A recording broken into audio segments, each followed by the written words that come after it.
connection to at least one of the victims. That's just common sense. That's without any other investigation. That's just common sense. The fact that he drove past that house or his car was in that house, parked near that house on 12 different occasions, we now know. There was some connection. Now, it may not have been a personal connection. It may have been some kind of cyber stalking connection or whatever. But he certainly had somebody in that house that he was looking at, that he was surveilling online, surveilling in person.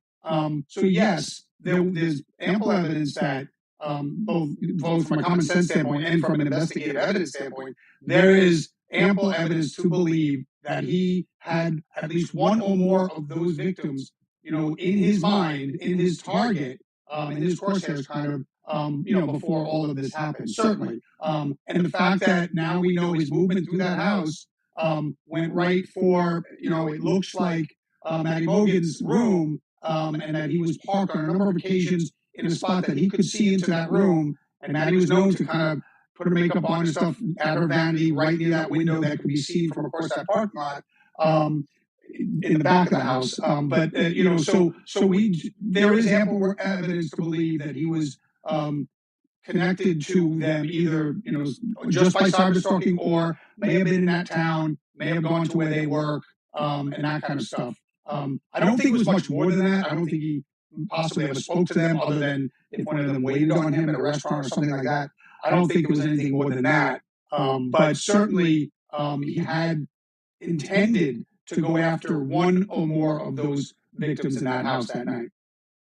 And if you're just joining us here on Law and Crime, we are live awaiting the beginning of the sentencing hearing for Bryan Kohberger in Boise, Idaho. It's expected to begin any minute now, and we will bring you live inside the courthouse as soon as those proceedings start. Our Anjanette Levy is inside the courthouse today, as well as Kathy Rustin, who is our managing editor here at Law and Crime. So we'll hear from them what the emotion was like, but we'll all be able to watch these victim impact statements.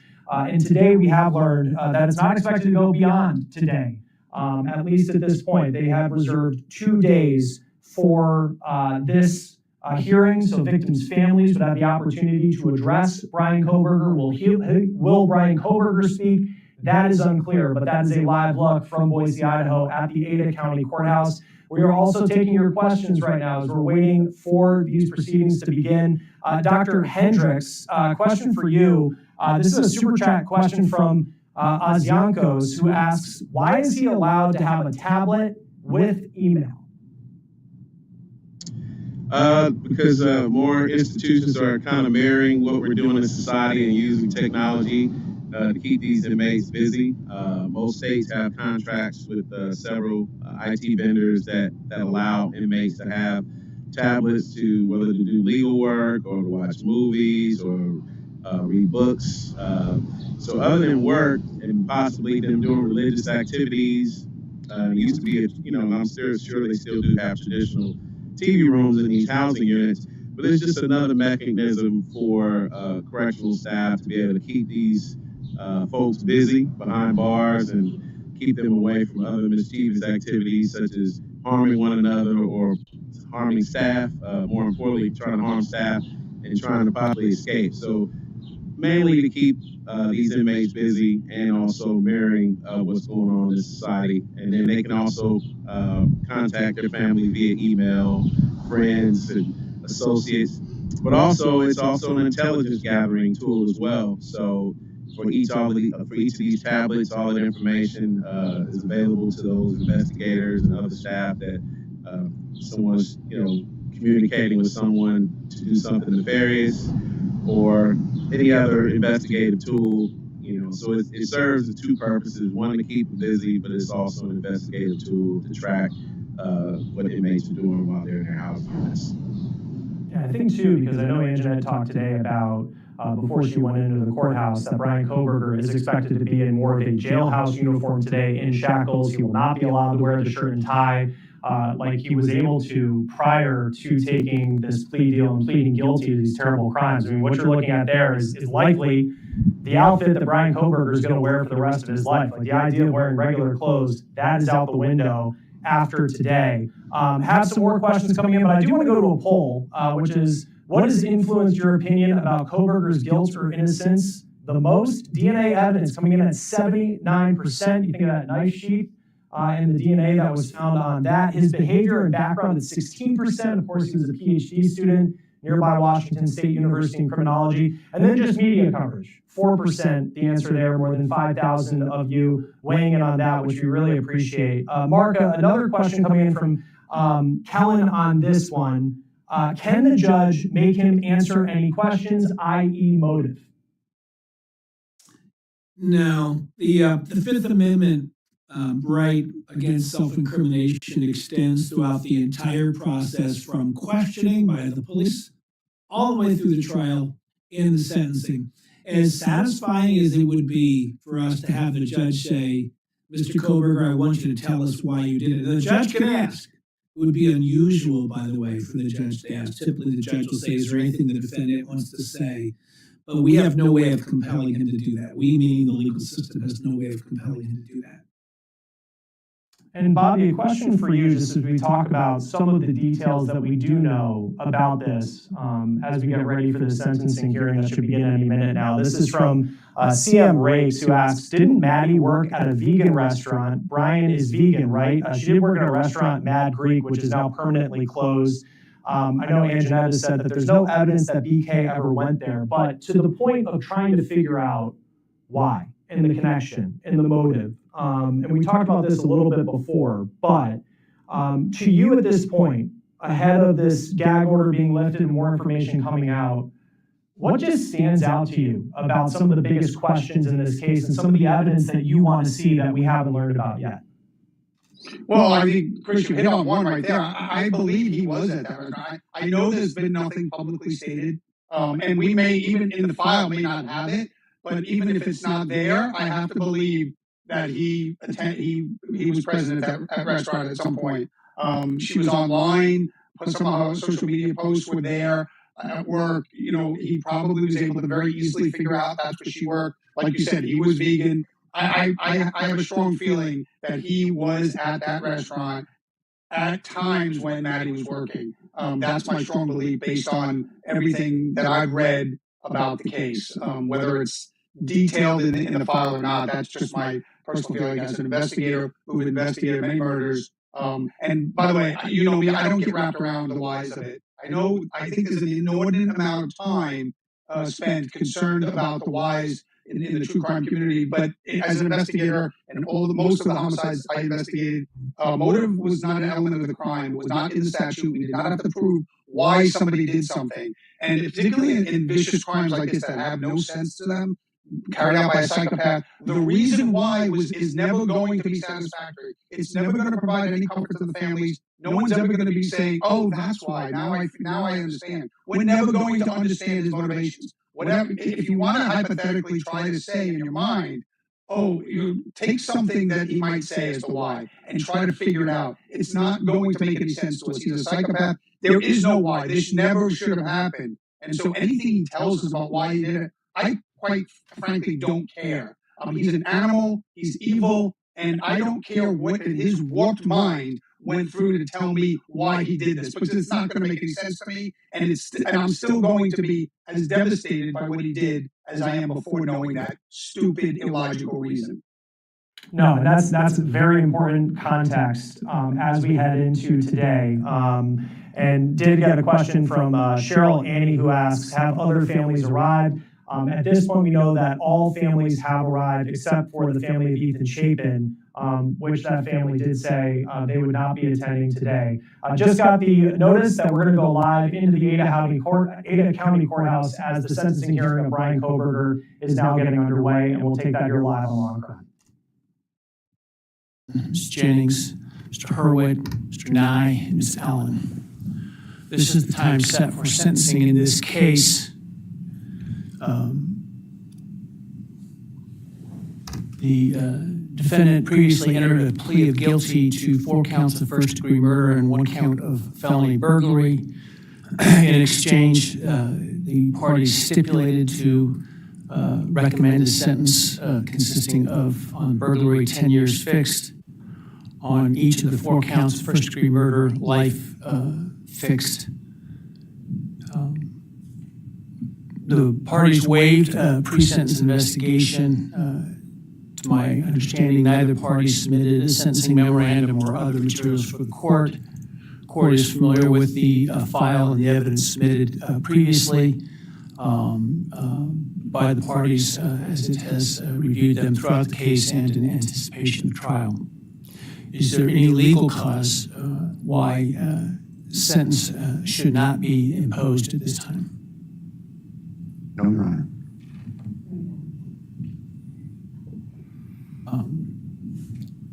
Evidence in a documentary, since we have provided the court with photographs that we would like to use during the course of our sentencing argument. Sure.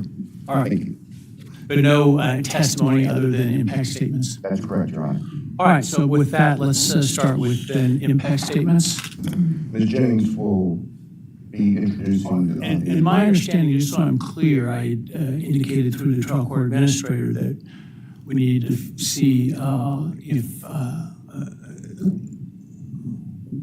any of the victims wish to have the camera not running in audio only. My understanding is all of them indicated they are fine with the video. Is that correct? Yes, Your Honor, that's correct. All right, very well. Go ahead. Your Honor, the first, and we're taking these in the order, victim impact statements in the order that the charges were listed in the indictment. The first charge being burglary. So we will have Bethany Funka's statement, and she has asked that her friend Emily Allant read that statement. All right, any objection to that? All right, very well.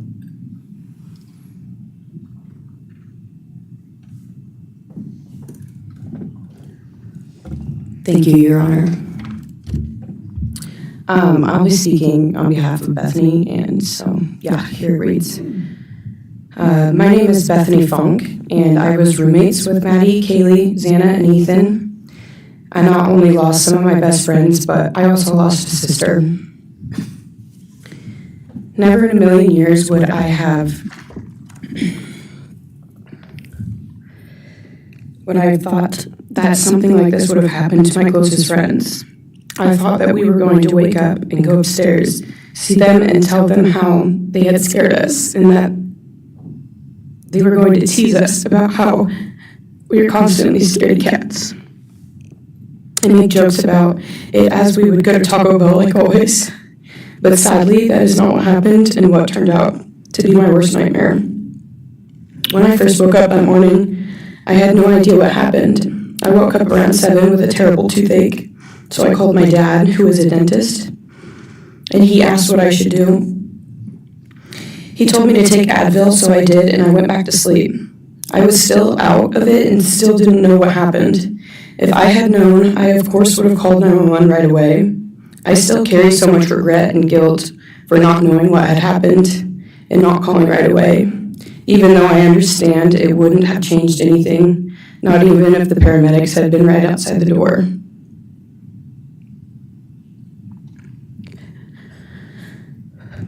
I was so frantic that morning and scared to death, not knowing what had happened. And when I made the 911 call, I couldn't even get out the words. And from then on, I don't remember a thing. It was like my brain wiped that whole memory. That was the worst day of my life. And I know it always will be.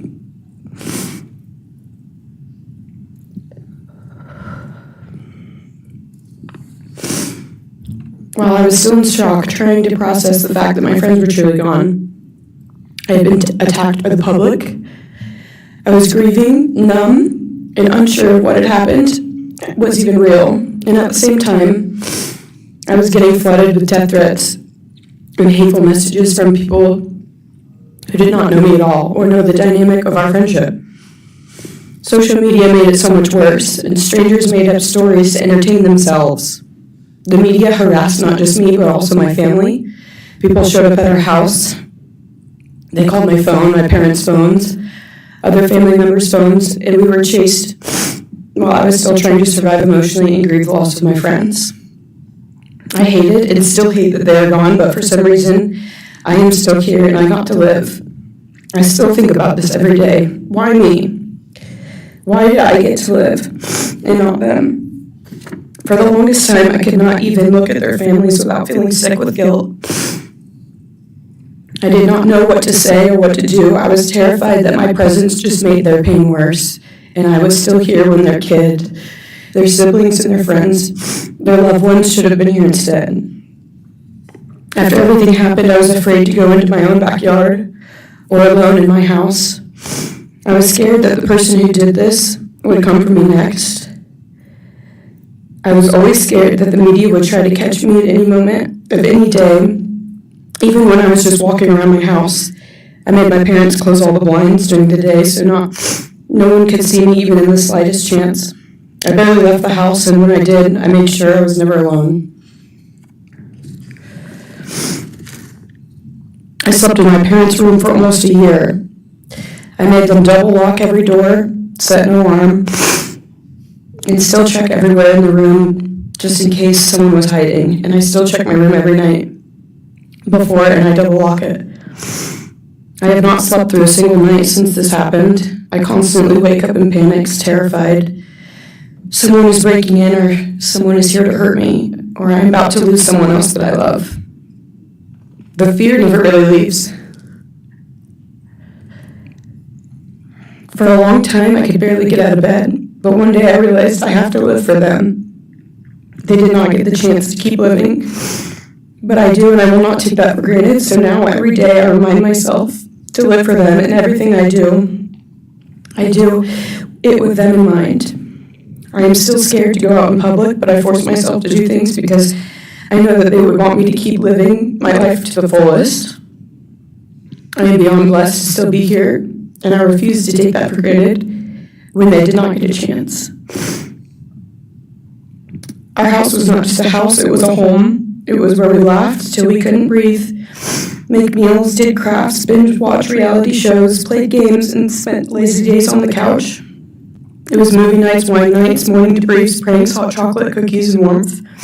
I will cherish those memories forever, and I will not let what happened erase how special our home was or how much those memories meant to me.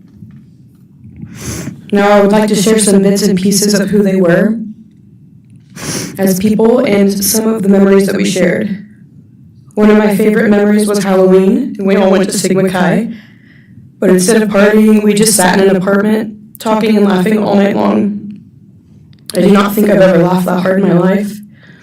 We did not care about the party, we were just happy to be with each other. Xana was 1 in a million. She was the life of the party.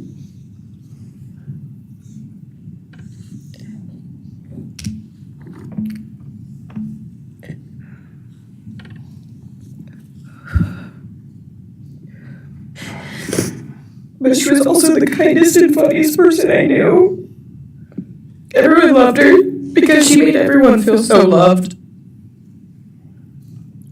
She was just someone you always wanted to be around, no matter the circumstance. One of my favorite days with Xana was when she laid on the couch. When we laid on the couch together all day, watching movies and snacking. And when she, Maddie, and I would go and get margaritas, chips, and salsa, she would also light up a room with her presence alone. Kaylee had the most beautiful, radiant smile. She was so kind, but also one of the funniest people I've ever known. She loved playing little pranks. She always had us laughing so hard that we could not breathe. She was so full of energy and life. I really believe that she could have ruled the world if she wanted to, and she would have been America's sweetheart. Ethan was the sweetest, most genuine guy. He was always smiling and always making other people smile too. Ethan was the kind of person you wanted around. He was so kind and easy to talk to, and just so fun. And the way he cared for Xana was truly something to admire. It really was proof that storybook love and true romances really do exist. It was not only obvious to me, but everyone that was around Ethan and Xana that they were absolute soulmates. Maddie was not only one of my best friends, but she was the older sister I would have always wanted. There was no one I looked up to or admired more than Maddie. She was truly a ray of sunshine, and everyone was drawn to her. She was so kind, loving, funny, fun, and passionate. She had the sweetest soul and wanted nothing but the best for everyone, and to love and show love to everyone. She took me under her wing and always made me feel so safe and included, and above all, loved and valued. She never failed to make me laugh or put a smile on my face. Still to this day, I am beyond grateful that she chose me to be her sorority little, and I thank God every day that I not only got to know her, but had her as one of my best friends. Honestly, I cannot pinpoint one favorite memory with Maddie because I have so many, and this would be a very long read if I did. But if some little memories with her that I cherish is when the two of us made a nice dinner and split some wine, or when we would binge watch Jersey Shore or Summer House. When we came up with a whole dance routine on Halloween and danced and sang all night, like no one was watching. All the late night walks home from going out, and just little shopping trips and so much more. I am beyond blessed that I had the chance to know each and every one of them. They changed my life in ways I would have never put into words. I hope that they are remembered for who they are, not what happened to them, because who they are were so beautiful, and they deserve to be remembered in the highest way. My heart breaks every time I go to text one of them or how badly I wish I could see and hang out with them. And then I remember I cannot. I will never be able to again. But I still talk to them in my prayers every single night, and I always will. I wish more than anything I could hug that one last time. And I wish I could tell them how much I love them. And even though I cannot, I still tell them every night. I will keep living for them as long as I am lucky enough to still be here. And they were all truly one of a kind, you know. Next is Dylan Mortensen. We're asking for some accommodations for Ms. Mortensen and that she be allowed to sit in my seat. Sure.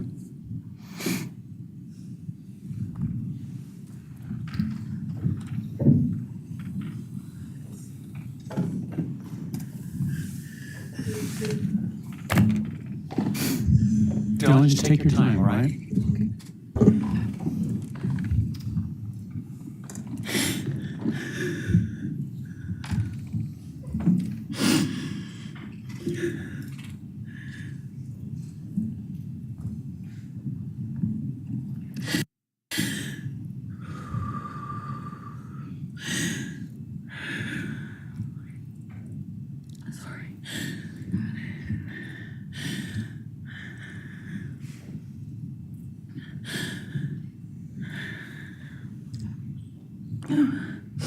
Thank you, Your Honor.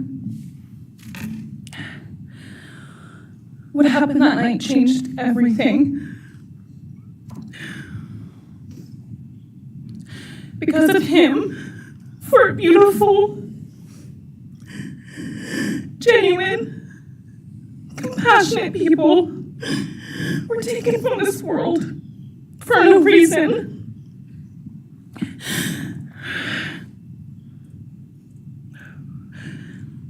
He didn't just take their lives. He took the light they carried into every room. He took away how they made everyone feel safe, loved, and full of joy. He took away the ability for me to tell them that I love them and that I'm so proud of them. He took away who they were becoming and the futures they were going to have. He took away birthdays, graduations, celebrations, and all the memories that we were supposed to make. All of it is gone. And all the people who love them are just left to carry that weight forever. He didn't just take them from the world. He took them from me, my friends, my people who felt like my home, the people I looked up to and adored more than anyone. He took away my ability to trust the world around me. What he did shattered me in places I didn't know could break. I was barely 19 when he did this. We had just celebrated my birthday at the end of September. I should have been figuring out who I was. I should have been having the college experience and starting to establish my future. Instead, I was forced to learn how to survive the unimaginable. I couldn't be alone. I had to sleep in my mom's bed because I was too terrified to close my eyes. Terrified that if I blinked, someone might be there. I made escape plans everywhere I went. If something happens, how do I get out? What can I use to defend myself? Who can help? Then there are the panic attacks. The kind that slam into me like a tsunami out of nowhere. I can't breathe. I can't think. I can't stop shaking.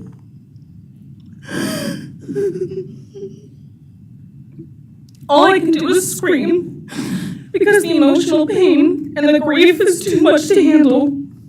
My chest feels like it's caving in. Sometimes I drop to the floor with my heart racing, convinced something is very wrong. It's far beyond anxiety. It's my body reliving everything over and over again. My nervous system never got the message that it is over, and it won't let me forget what he did to them. People call me strong. They say I'm a survivor, but they don't see what my new reality looks like. They don't see the panic attacks, the hypervigilance, the exhaustion, the way I scan every room I enter, the way I flinch at sudden sounds. They don't know how heavy it is to carry so much pain and still be expected to keep going, and that's because of him. He's so far from me I may never get back. He took the version of me who didn't constantly ask, what if it happens again? What if next time I don't survive?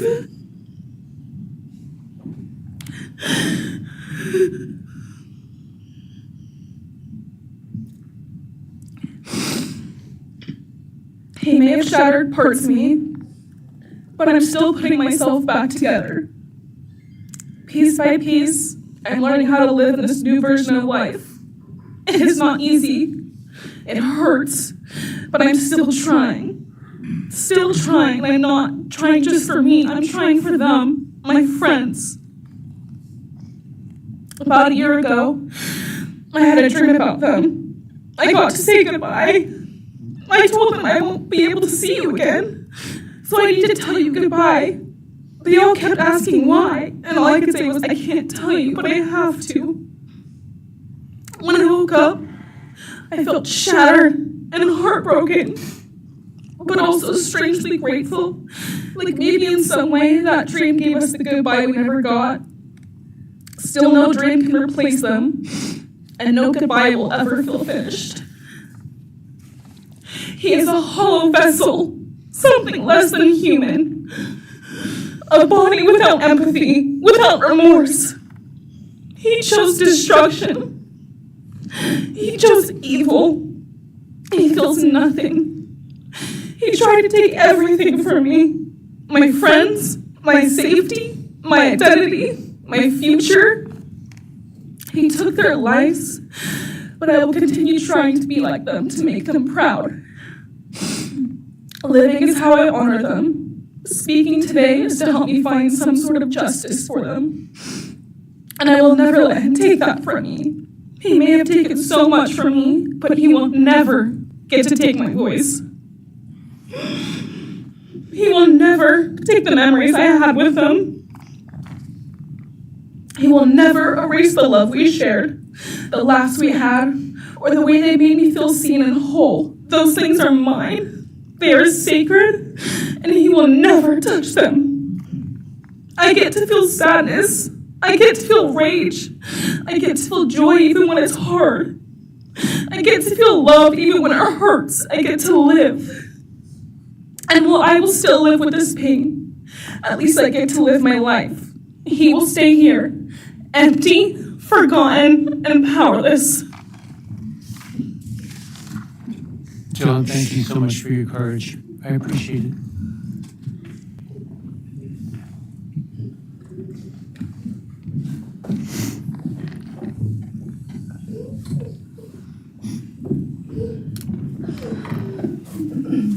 Next, we have members from the Madison Mogen family.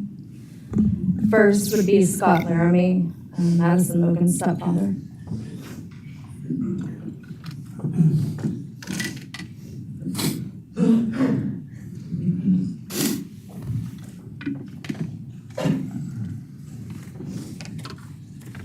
Standing by him is Karen Laramie, Madison's mother.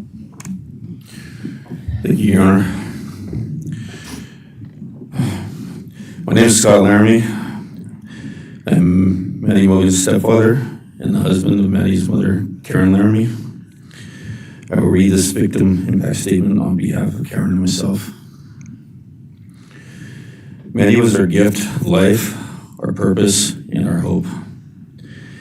Maddie quickly became Karen's joy, identity, and purpose in life. I joined Maddie's life when she was 2.5 years old. Experience transformed me into a life of joy, love, and family. Maddie was bright, beautiful, kind, empathic. She listened carefully to others and was observant, seeing and caring about the hearts and the minds of all she encountered. She loved music and music festivals. She had a wonderful sense of humor. She excelled in school. She was an easy child to raise, almost never requiring discipline, and almost always giving us parental joy. One time Karen remembers disciplining Maddie as a little girl. Maddie responded, "You broke my heart," which of course melted ours. She had a keen wit, even at that young age. As she transitioned into teenage years, she prioritized us and extended family over many of the distractions that capture teenagers. She showered us with her presence and love at family events, barbecues, picnics, birthdays, holidays, and others. She spent countless hours with her papa, her Uncle David, Aunt Nadine, and her other close family and friends.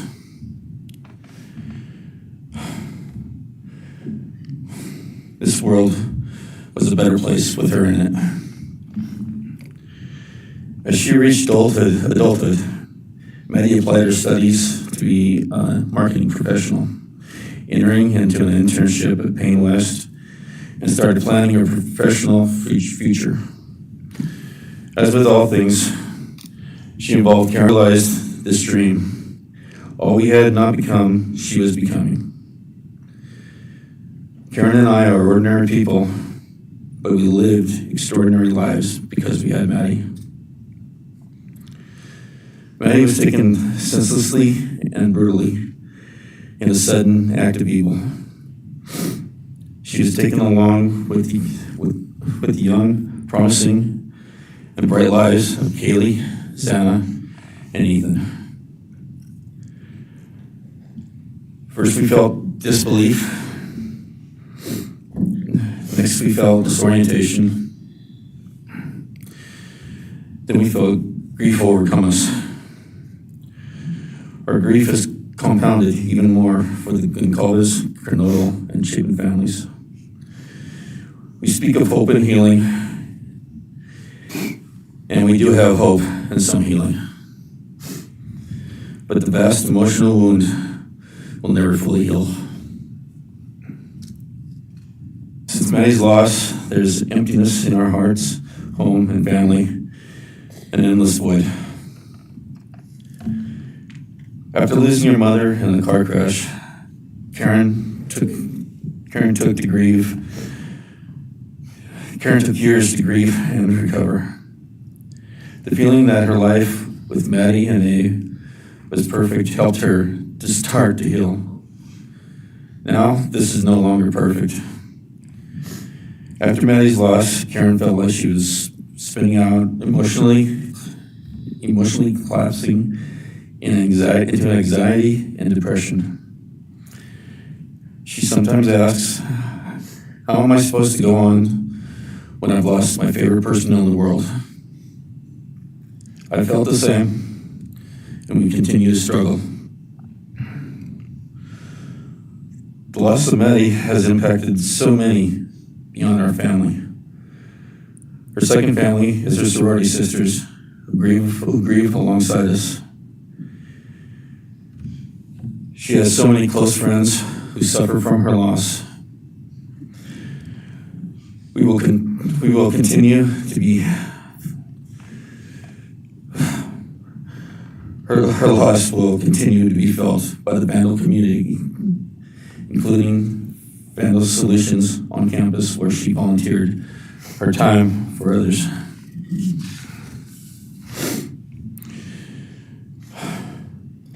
It helps us to know Maddie is in heaven now, free from the trials of this earth. We, however, continue to live on without the grace and support of her presence. We will grow old without our only child, our bright, beautiful friend and daughter. In the end, there are no words that can accurately capture the devastation of losing Maddie. We will endure, and we will go on. For Maddie, we will not let our grief consume us. For Maddie, we will continue to love and care for our family and friends, including the families of Kaylee, Xana, and Ethan. We will remain united with them. We can only hope that others out there suffering similar losses can look to us and see that we can overcome hatred, darkness, and evil. We know the law allows us to comment on the defendant and his sentence. As for his sentence, we support the plea agreement.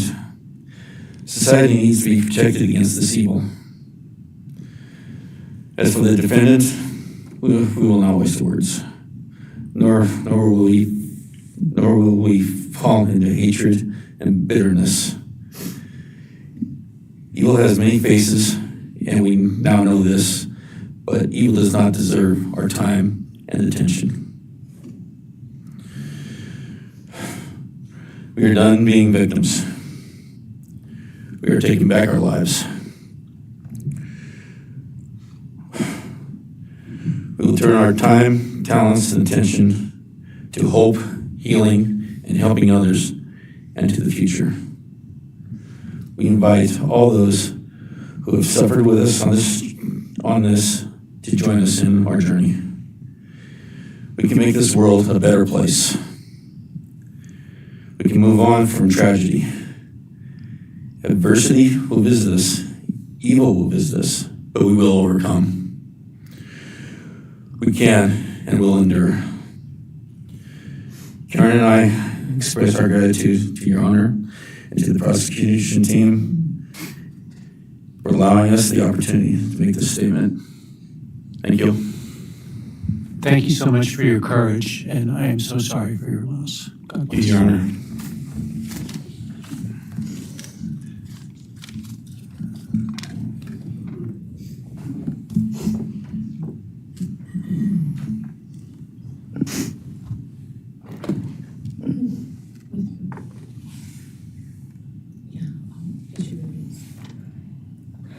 Your Honor, this is Leander James. He's the attorney for the Mogen family, victim advocate. He'll be reading a statement for Karen Laramie. May it please the court, counsel. My name is Leander James. I'm a pro bono counsel for Karen and Scott Laramie. Karen has asked me to read the statement into the record. I thank my husband, Scott, for his statement, his courage, and his unending love and support during this dark time. While words are inadequate to capture the impact of this horrific crime in our family, he expressed it as best anyone could. For Maddie's sake, I will add my supplement statement that incorporates additional impact in the context of my extended family.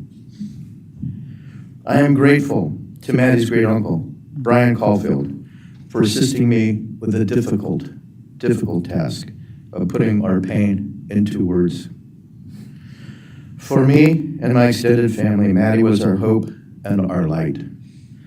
Her beauty, both outside and in, shone its light upon everyone with whom she came in contact. Her beauty,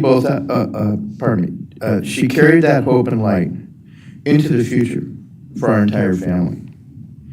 We have memories of our Maddie and grief and pain at her being taken from our presence. Any one of us would have given our own light to have been outshone by hers. We now look to our Creator to know that her light continues where we look to see her in His presence.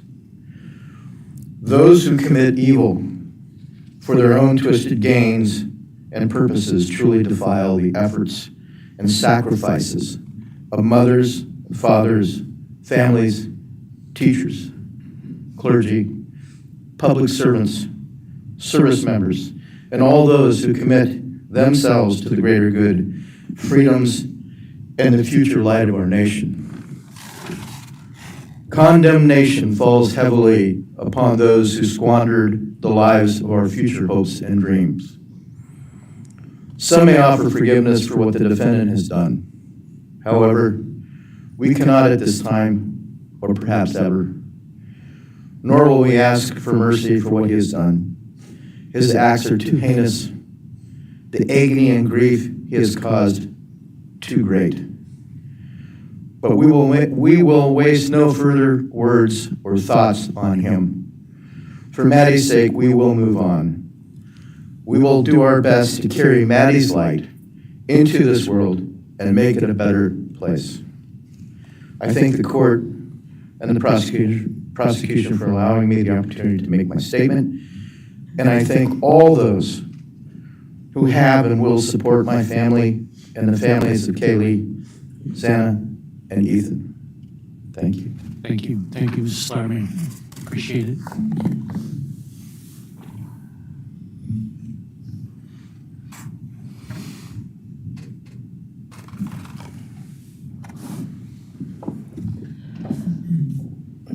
Next is Ben Mogen, the father of Maddie Mogen. Yes, of course. Actually, Your Honor, it'll be Kim Cheeley, the grandmother of Maddie Mogen.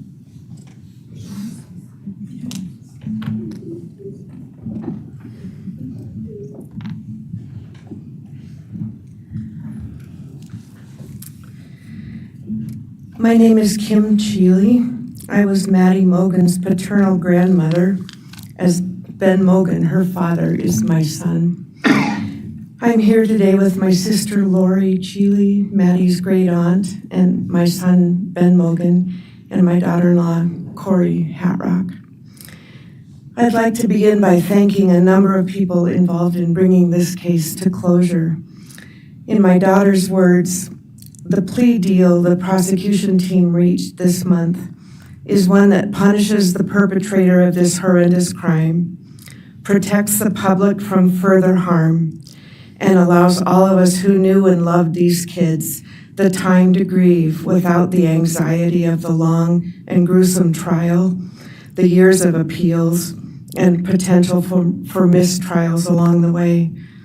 My family and I are so grateful to Bill Thompson and his prosecution team for their dedication and painstaking work that forced the perpetrator to admit his guilt.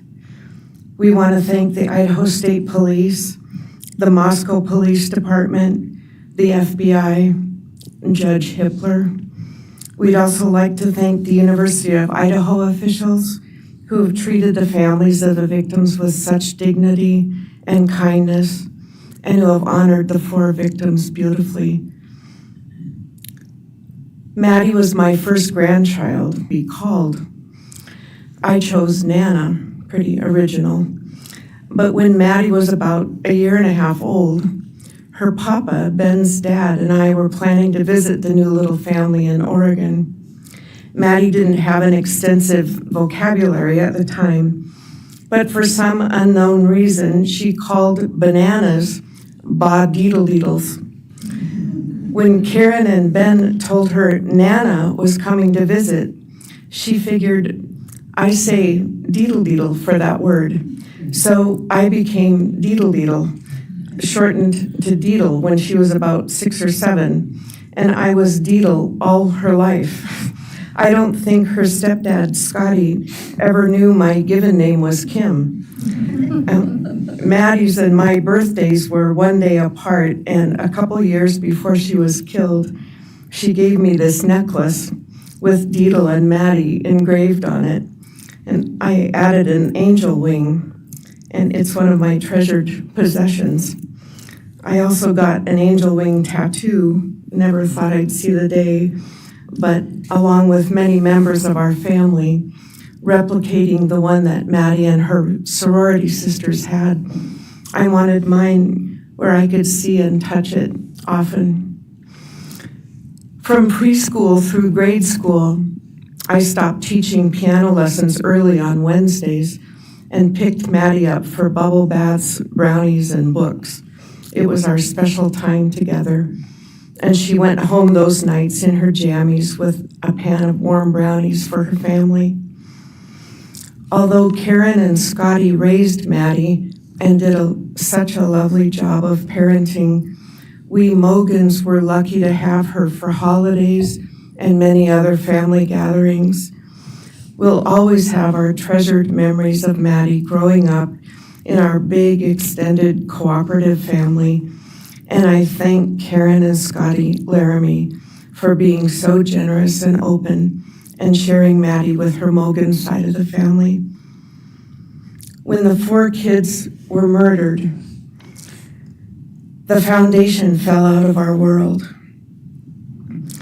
Initially, the fear was truly debilitating. The first 6 weeks were excruciating. Despite the vigils, memorials, candlelight gatherings of students, friends, family, community members. After the arrest, in the past 2.5 years, my family has lived with grief, with the effects of traumatic grief, of which I was blissfully unaware before all of this. I now have a stack of books on grief. I've attended grief classes at hospice. I've tried EMDR, a technique that helps replace disturbing visions with something more comforting. My son Ben, his 2 sisters, Maddie's aunts, and I have all experienced depression and anxiety and sleep disturbance, requiring medical intervention at times. We've all sought counseling off and on. The struggle with media attention was extremely difficult, especially for Ben. No one should live through the violent murder of one's child. Some days it's beyond me how the parents of these kids are still upright. I'm thankful for the strong families and communities that are supporting the survivors. At the time, I could think of only 2 blessings surrounding the horrific murders. One was that Ben was living with my partner Tom and me at the time, and that we could support each other emotionally through it all. Sadly, Tom died a year ago of a rare brain cancer, and he won't be here to see justice served. He was our family's rock, and we all miss him every day. A second blessing is that my mother died of COVID several months before the kids were killed, and she didn't have to live through the horror. It was difficult to identify blessings. So we've all lost our dear child and a future with her. I ache for the loss of the dreams that she and her true love, Jake, held. And my heart goes out to Karen and Scotty and your side of Maddie's family. You've had more than your share of loss.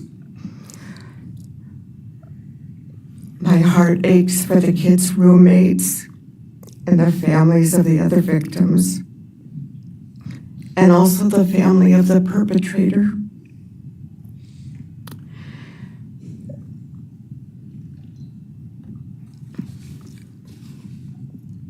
Going forward, we Mogens are choosing to put our energy and focus into honoring Maddie's too short life and sweet spirit by celebrating Maddie May Day, which my two daughters established. On May 25th each year, Maddie's birthday, we encourage folks to do random acts of kindness in Maddie's name.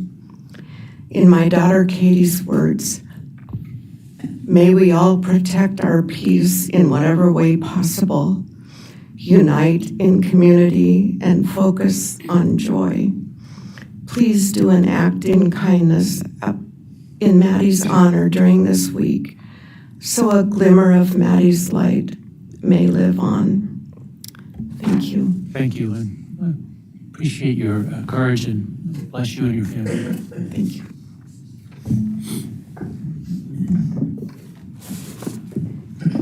Now it's Ben Mogen, Maddie Mogen's father.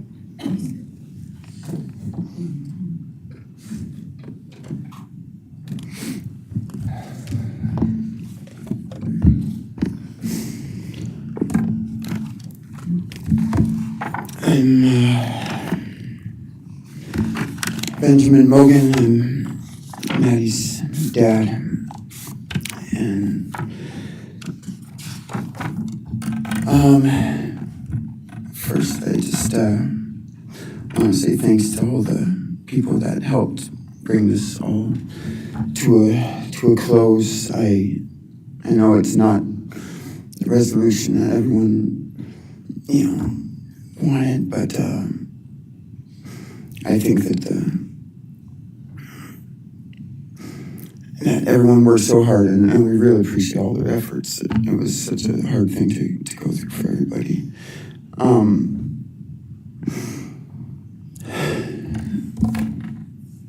Maddie was my only child that I ever had. She's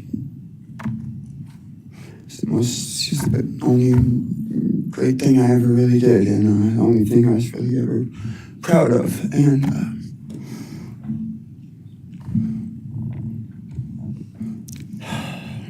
I thought we would have the rest of our lives together to be together and to know each other, and I took for granted the times, she was in college, and I thought, oh, well, we'll have the rest of our lives to just do all the stuff that we're supposed to do, and she was just about done. She actually earned all of her credits for her college degree, and Karen and Scotty and I got to go and get her diploma that she actually earned, and she served every bit of that. And but I thought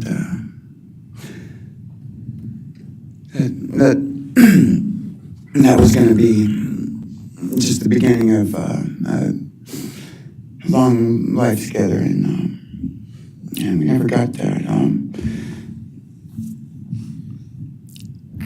Karen and Scotty did such a great job raising her after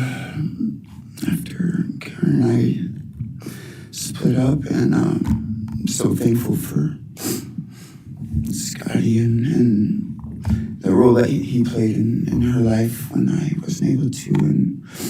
But we got to spend a lot of great times together, Maddie and I. She was my favorite person to go to a concert with. We got to see some fun shows together, and I told her, if there's ever a show that you want to go to, let me know, and I'll get you tickets for you and your friend, or if we want to go together, we'll make it happen. And my favorite memory with her was when the Mac Miller show sold out here in Spokane, and everyone wanted tickets, no one could get them, and on the last day before the show, they did a radio thing, and I got 4 meet and greet tickets for Maddie and her friends and me to go and see the show, and that was her favorite artist at the time, was Mac Miller, and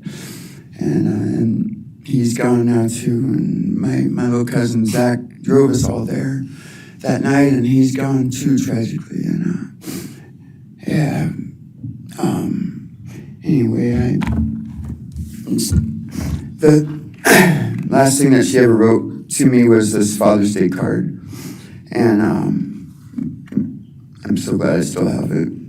I'm just gonna read what she said. It says, "Happy Father's Day. I hope you have the best day. I can't wait till we can hang out again soon. I'll be in Coeur d'Alene, 624 to 74. Hopefully we can find a time then. I loved your birthday card that you sent me, by the way. Maybe we can see a concert sometime soon. I'd love to see the gorge when it's not so smoky out. I hope you're doing well. I'm proud of how far you've come. Love, Maddie Mae." She did encourage me to not just to do my best, but to live on. I went through a lot of issues with addiction and with substance abuse, and when I wasn't wanting to live anymore, she was what would keep me from just not caring anymore, and knowing that she was out there and that she was just such a beautiful person kept me alive a lot of rough moments, and I'm so glad that she was able to meet Jake. He was the only one that actually ever got to take her to the gorge. They went and saw Watershed together, and yeah, they had a heck of a time. I'm so glad she got to. That's a really special place for me, and she always wanted to work out there with me in the summer sometime. And she never got to, but at least she got to see it once with Jake. He was such a great guy. He is such a great guy.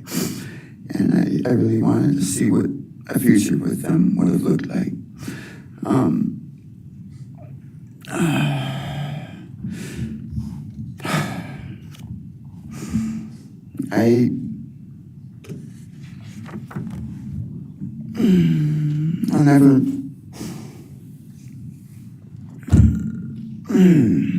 I'll never be able to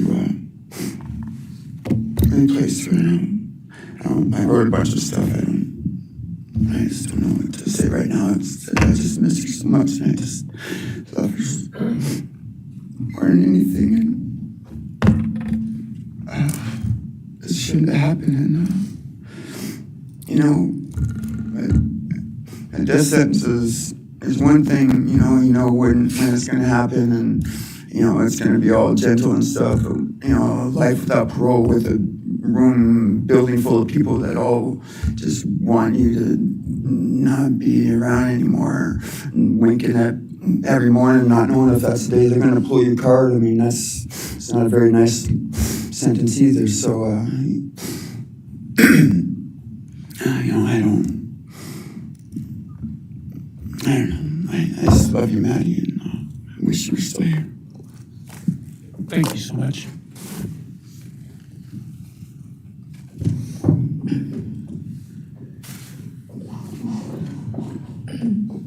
Your Honor, next would be members from the Kaylee Goncalves family. First will be her father, Steve Goncalves.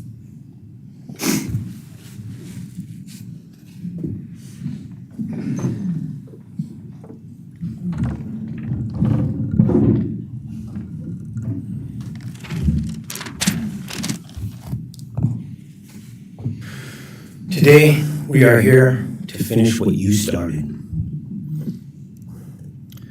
Today, you've lost control. Today, we are here to prove to the world that you picked the wrong families. The wrong state, the wrong police officers, the wrong community. You tried to break our community apart. You tried to plant fear. You tried to divide us. You failed. Instead, your actions have united everyone in their disgust for you. I just learned from these lead investigators, to their shock, They worked in an investigation and actually worked with Pennsylvania police officers and the federal FBI. You united everyone. Everyone was united after you. None of us are divided. We were united in our disgust and our love for these children. Today you have no name. Because when this all started, we all came together and we said, let's stop even talking about his name and just use initials. So even the media just calls you BK. That's all you are. Looking back when the police officers knocked on my door, told me what happened to my child, told me what happened to Maddie Mae, I don't think he was even out of the driveway before my kids turned around, looked at me and said, what do we do, Dad?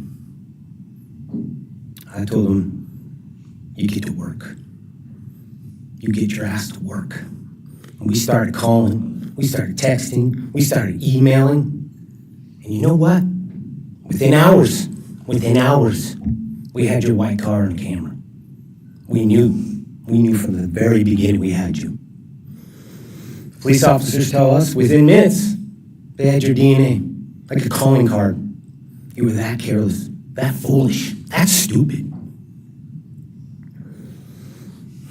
Master degree, you're a joke, complete joke. But we took this disaster and we did what we could. We put everything online. We took our kids, we took our images, we took everything that they did, their videos, their photos, the girls' pranks, Ethan's scene. We put it out there, we shared it with the world. And the world united. And all they ended up, when they talked about this case, is they talked about Kaylee Jade, Maddie Mae, Xana, and Ethan.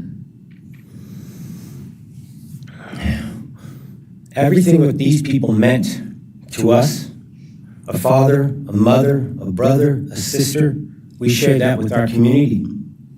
Then we shared it with our state. We shared it with the country. And eventually we shared it with the world. The world's watching because of the kids, not because of you. Nobody cares about you. You're not worth the time, the effort to be remembered. In time, you will be nothing but two initials forgotten to the wind. No visitors, nothing more than initials on an otherwise unmarked tombstone. From this moment, we've all started.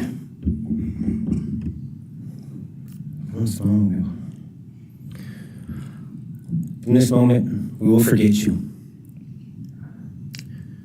We want to all leave in closing. One last thing. You picked the wrong family, and we're laughing at you on your trip to Penn. That will be today or tomorrow. I'll close with, God bless all the men and women that worked on this case and all the hard work that you guys did. You guys allowed us to grieve and allowed us to get through this. The amount of work that you guys put together and the way that you guys put it together was beautiful. There was hard times to be expected. But thank you all. God bless. Thank you.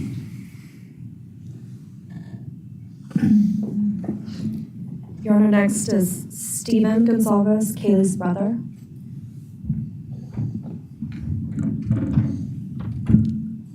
Stephen's actually going to pass. I'm going to go. Okay. Olivia Goncalves, Kaylee's sister. Hello, I'd like to start by thanking the court for allowing me the time and opportunity to speak today. My name is Olivia, and I am the big sister of Kaylee Goncalves, and I was blessed to love Madison Mogen as a sister too. I'm not here today to speak in grief, I'm here to speak in truth. Because the truth is, my sister Kaylee and her best friend Maddie were not yours to take. They were not yours to study, to stalk, or to silence. They were two pieces of a whole, the perfect yin and yang. They are everything that you could never be. Loved, accepted, vibrant, accomplished, brave, and powerful.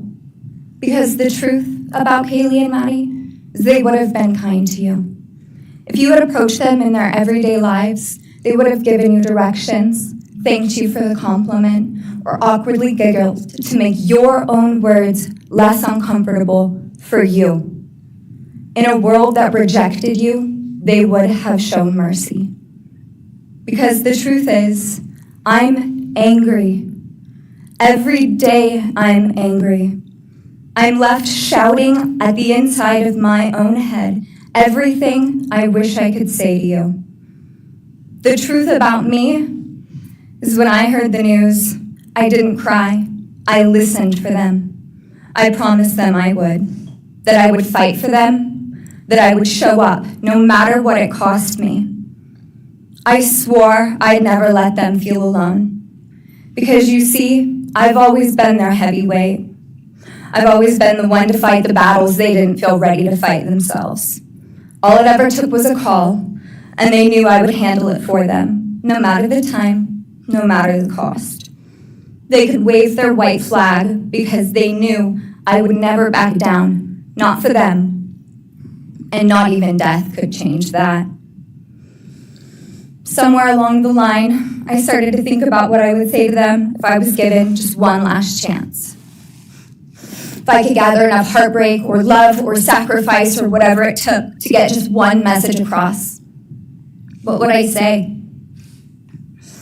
Throughout this entire process, I've written my feelings down at every moment, my wishes, my love, my denial, my anger. And as one final act of love, I planned to read these thoughts, even jarring and discombobulating and not even making sense. Because for me, that was true love.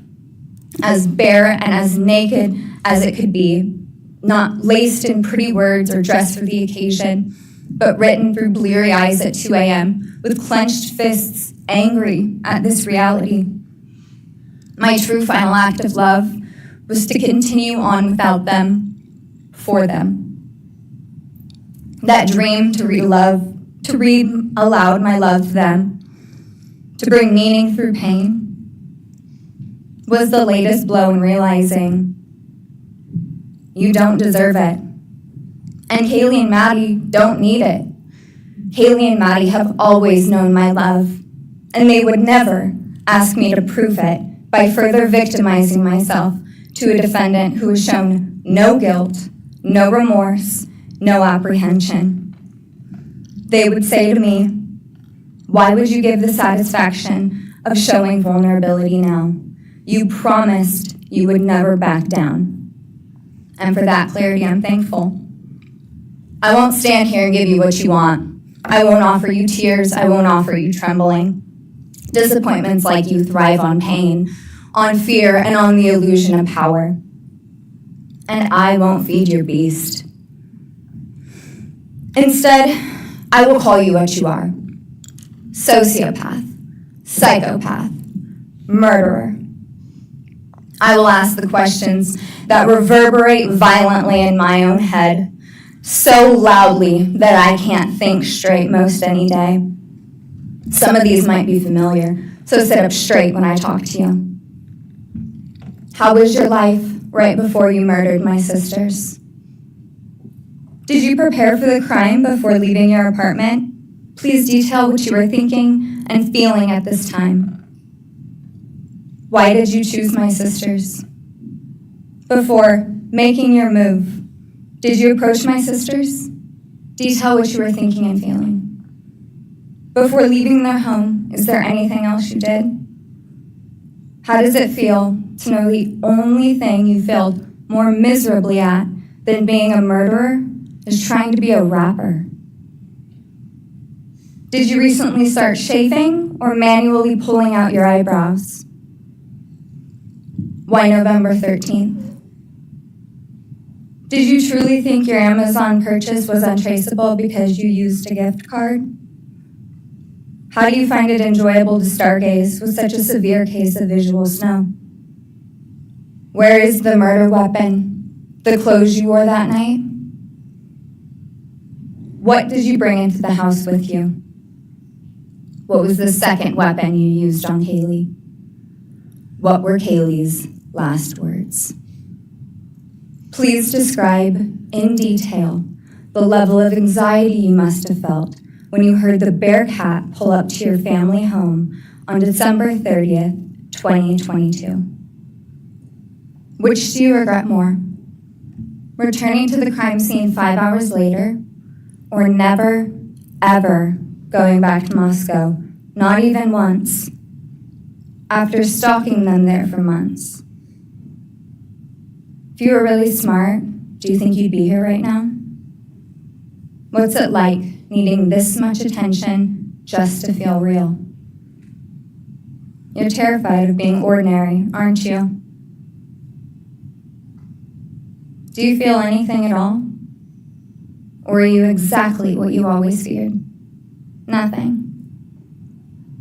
If you're so powerful, then why are you still hiding, defendant?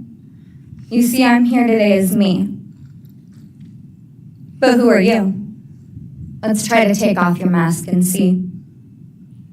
You didn't create devastation. You revealed it in yourself. And that darkness you carry, that emptiness, you'll sit with it long after this is over. That is your sentence. And it was written on the wall long before you ever pled guilty. You didn't win. You just exposed yourself as the coward you are. You're a delusional, pathetic, hypochondriac loser who thought you were so much smarter than everybody else. Constantly scolding, turning your nose up to grammar mistakes, nitpicking and criticizing others.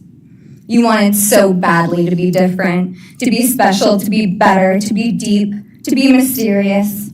You found yourself thinking you were better than everyone else, and you thought you could figure out the human psyche and see through it, all while tweaked out on heroin. Lurking in the shadows made you feel powerful because no one ever paid you any attention in the light. You thought you were exceptional, all because of a grade on a paper. You thought you were elite because your online IQ test from 2010 told you so. All of that effort just to seem important. It's desperate. There is a name for your condition, though. Your inflated ego just didn't allow you to see it. Wannabe.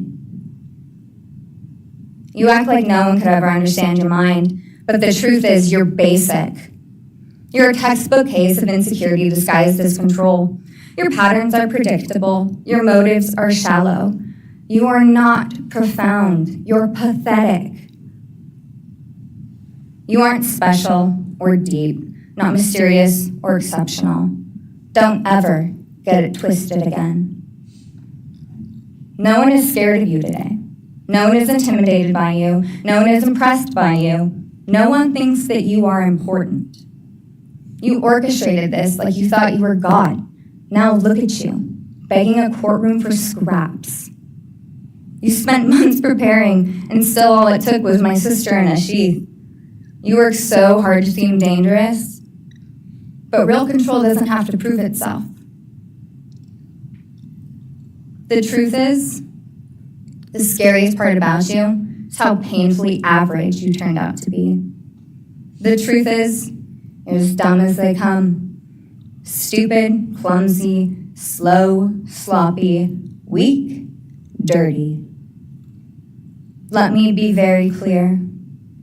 Don't ever try to convince yourself you mattered just because someone finally said your name out loud.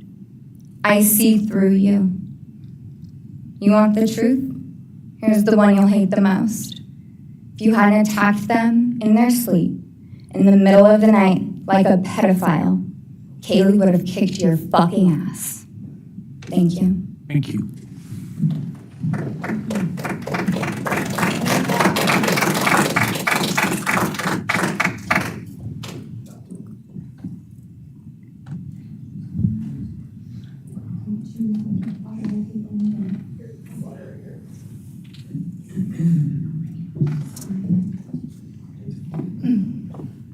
Next is Christy Goncalves, Kaylee Goncalves' mother.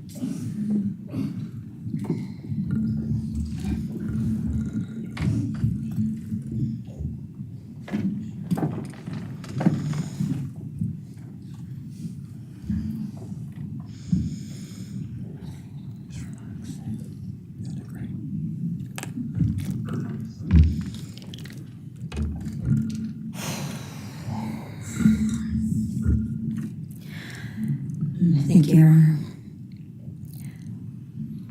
I never imagined having to speak to someone so devoid of humanity. For a long time, I didn't think I'd find the words low enough to meet you where you are. But now I realize this isn't about you.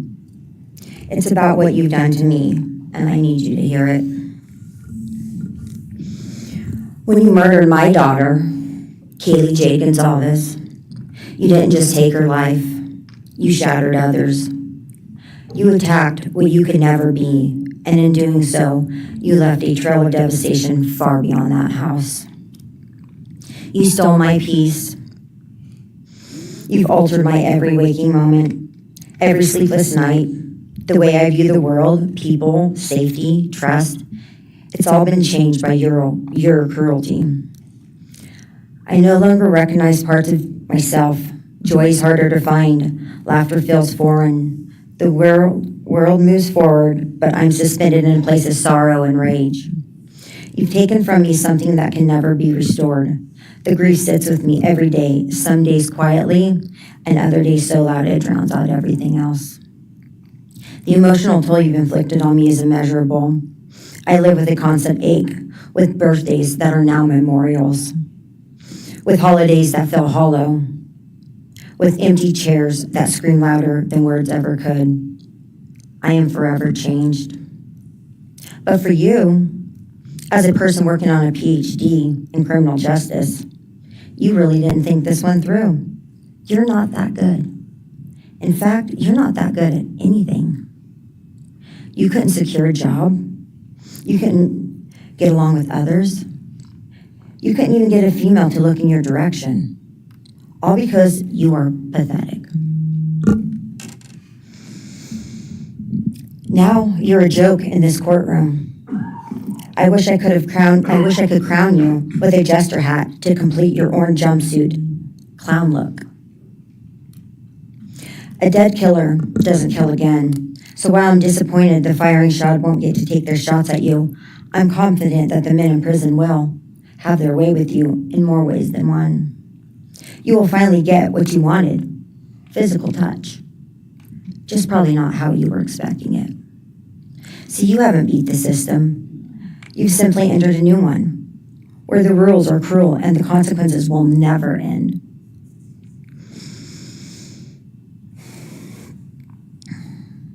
You are entering a place where no one will care who you are and no one will ever respect you. You will be forgotten, discarded, used, and erased. You will always be remembered as a loser, an absolute failure. And when those prison doors slam shut behind you, I hope that sound echoes in your heart for the rest of your meaningless days. I hope it reminds you of what we all already know. You're nothing. May you continue to live your life in misery. You are officially the property of the state of Idaho, where your fellow inmates are anxiously awaiting your arrival. But it's okay, because they're there to help you. Hell will be waiting. Quick message from our youngest daughter. Aubrey wanted to say, you may have received A's in high school and college, but you're going to be getting big D's in prison. Thank you.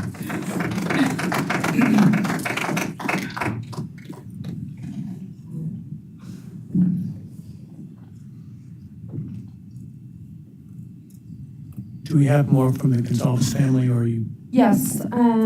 Next would be Shannon Gray, the Goncalves family attorney. He'll be reading statements from Kaylee Goncalves' grandmothers.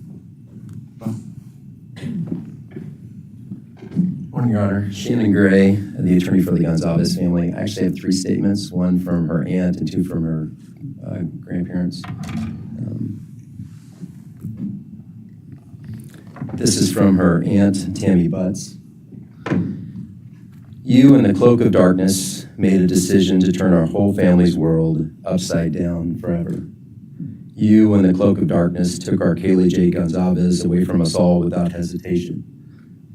Never have you shown any remorse or regret. We just get creepy, non-expressive stares as you have your team of women defend you. Kaylee was a strong, kind, fun-loving, caring person, and she will greatly be missed by all her family and friends for the rest of our lives. She had goals in life that you took from her and us. We lose on watching her enjoying her life, working hard and building the future she wanted. She was ready to start that after college life. You in the cloak of darkness took it all away. You left us without her future wedding, her future children that she would have added to our family. No more talking to her on the phone, going for a coffee, celebrating holidays, it's all gone.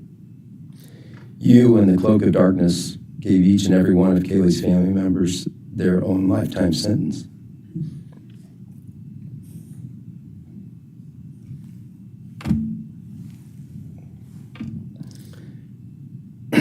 You in the cloak of darkness also took our Maddie Mae from all of us. She was so genuine, caring, polite. She was part of our family.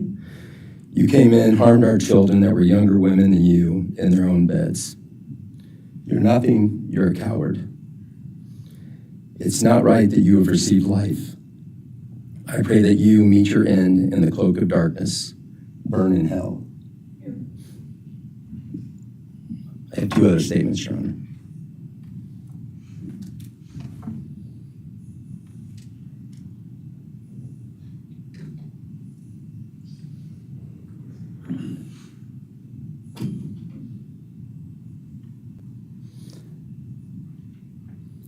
This is Linda Lucan's statement. This is Kaylee's grandmother.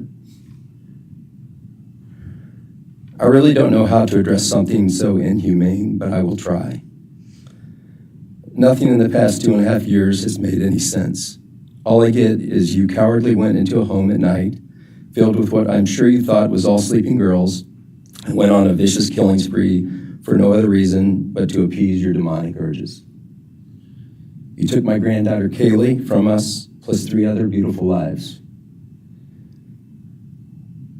You took my granddaughter Kaylee, beautiful, sweet-souled, doll-faced Kaylee, who was getting ready to start her amazing life, who had such a bright future, who was loved by so many, who you were so envious of.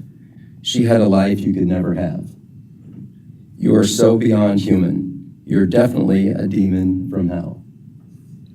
I truly wish your punishment would be the same death you inflicted on our kids. But I think you will meet some new friends in prison who will be there just to help you. Thumbs up.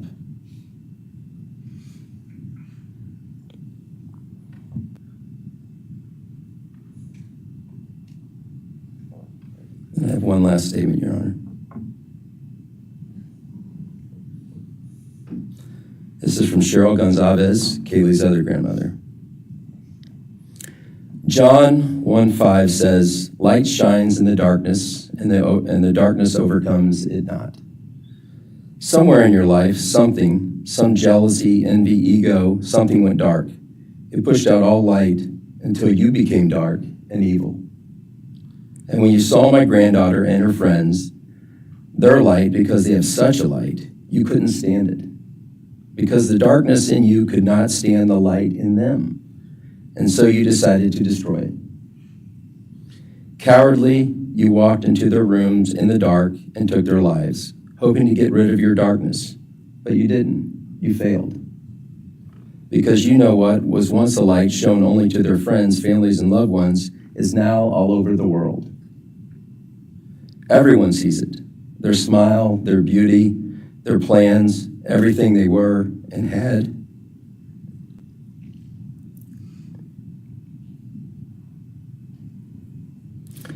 And you think you put a close to it, even that, but you didn't. Because they still exist. They are still light. They are still beautiful. You can never take that away. They will always be in the light of all eternity. And you will be in the darkness because you could not overcome it. You failed. I want you to be gone, more than gone. I want you to be cast out. Cast out from my life, from my family, from this earth. I will not allow your hatred to penetrate into my own soul. You did not get that power. You are evil, and in the end, evil is eradicated. You didn't take Kaylee's light, you spread it into the world. Thank you, Your Honor. Thank you. All right. Are you moving to a different family now? All right, why don't we take a 10-minute recess, all right?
All right, Ms. Jennings. Thank you, Your Honor. The next family is the family of Xana Kernodle. And first would be Jasmine Kernodle, Xana's sister.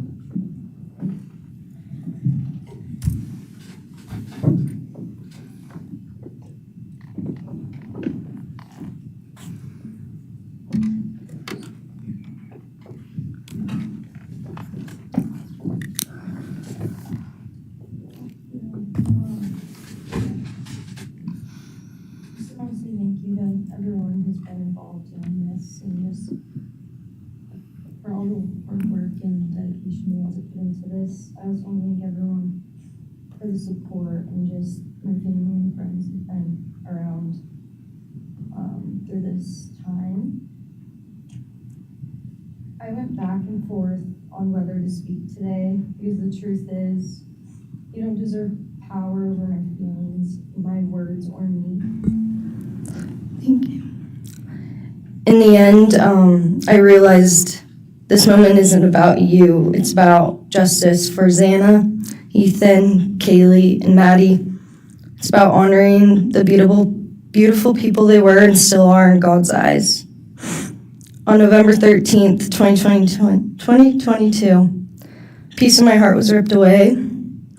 There's no way to ever fully describe the weight of losing my sister, my best friend.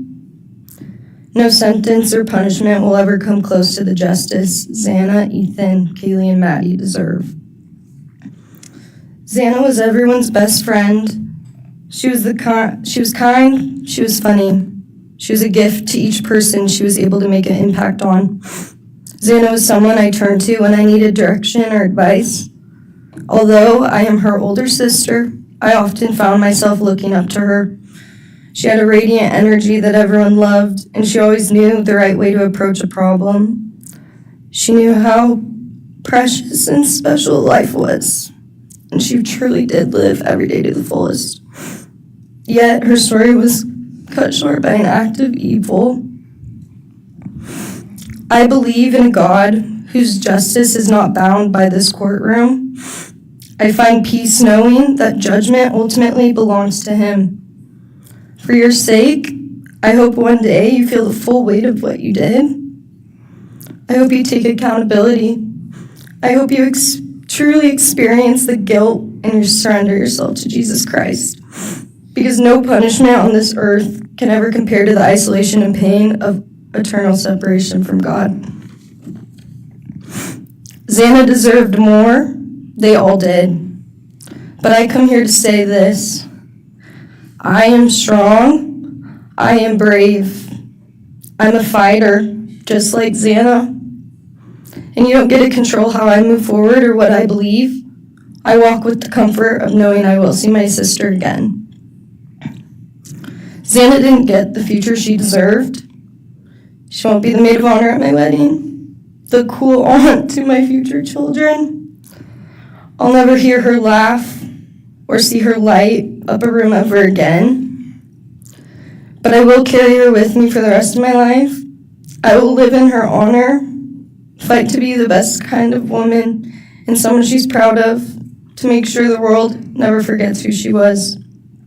Xana's story doesn't end with what was taken from her. It lives through the love she gave, the people she touched, and the legacy our family will protect.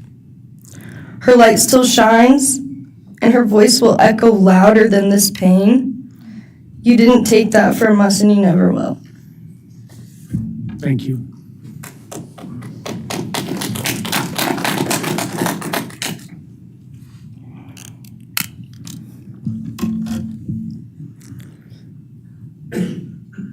I just want to say, for a start, I'm Xana's dad, Jeff Kernodle. It's been a hard road down, because she's gone.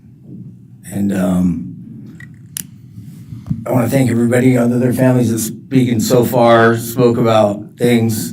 I agree with everything they have to say. It all comes back to a lot of the same things that I've had to deal with and we as a family have had to deal with. And that brings me, basis of what I'm talking about a little bit is on my way up here, flying up here in the plane, and about halfway through the flight, this little girl is calling out for her dad. Hey, dad, and then in my mind, I was kind of half asleep. It's dark on the plane. I heard Xana calling out for me like she did, back when she was little, 5 years old. And those times were hard. It was chaotic, but we always had something to work toward that was in a positive direction, compared to right now, which is necessarily not as positive as that for sure. And I know I miss Xana a lot. My life's been changed, and Xana had a great impact on me.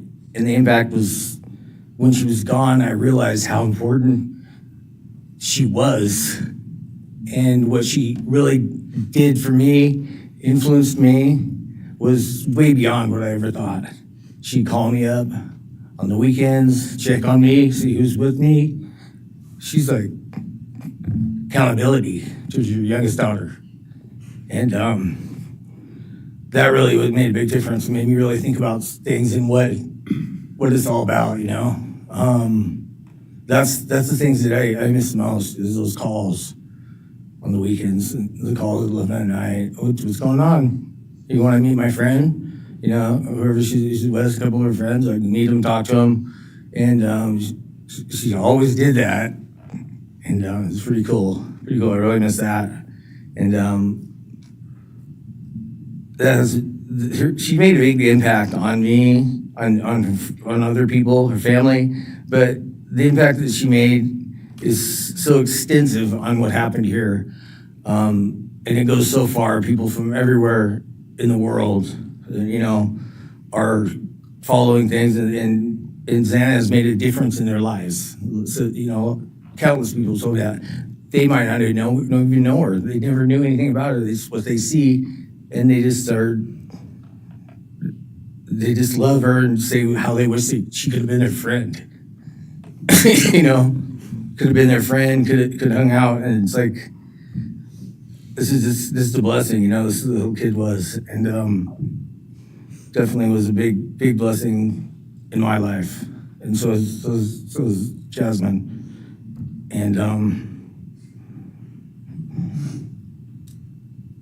basically, we worked hard to do the things we did, through the times we were growing up, and through those times, I realized that I wanted both of them to graduate college, and that'd be the ultimate thing for them to do to prepare for the world. Then it came back to me, Xana didn't get to finish college. She had it all figured out. And this all just came back to me when I was there, and that little girl was on the plane doing that. It's like where I was going, what I was going here for.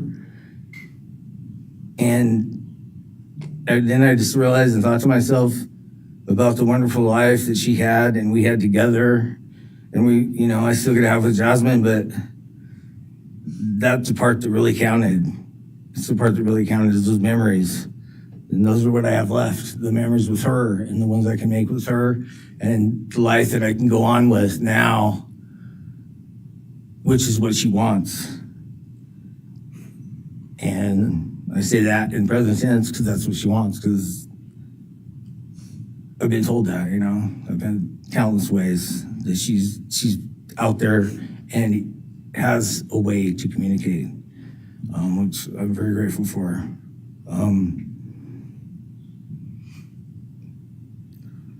That goes to say that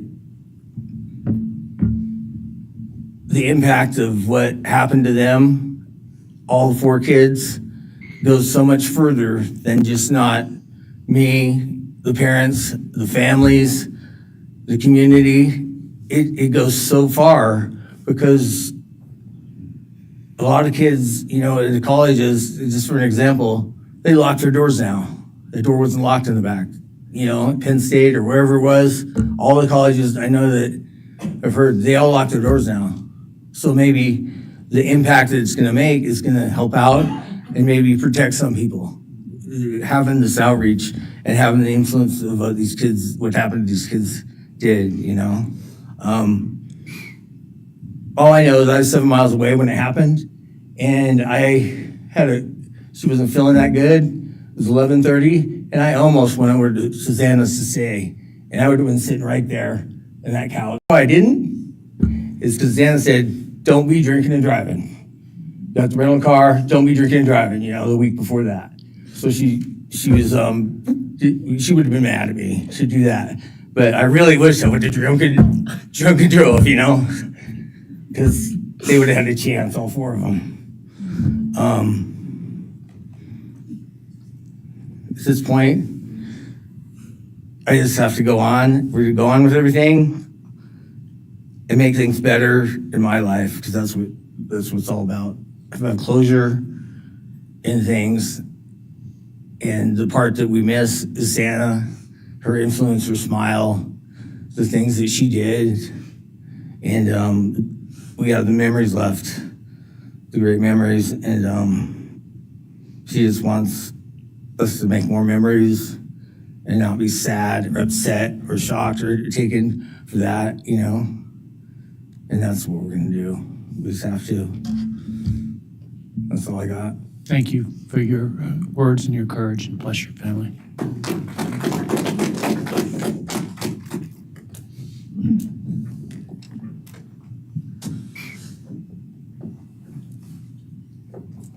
Next, Kim Kernodle would like to address the court.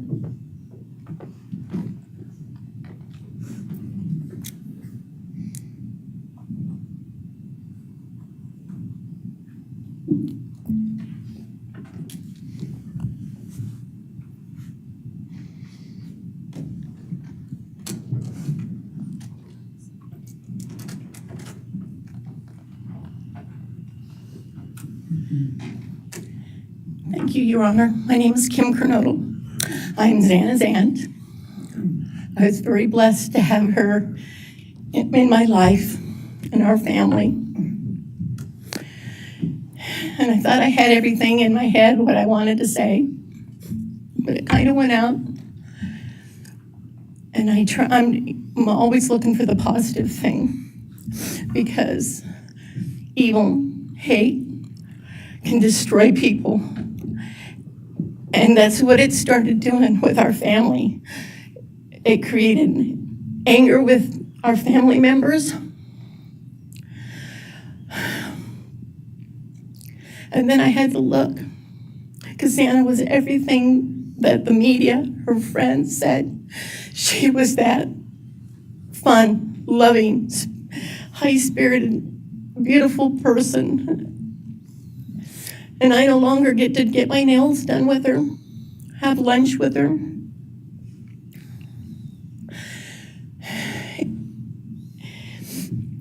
Sorry.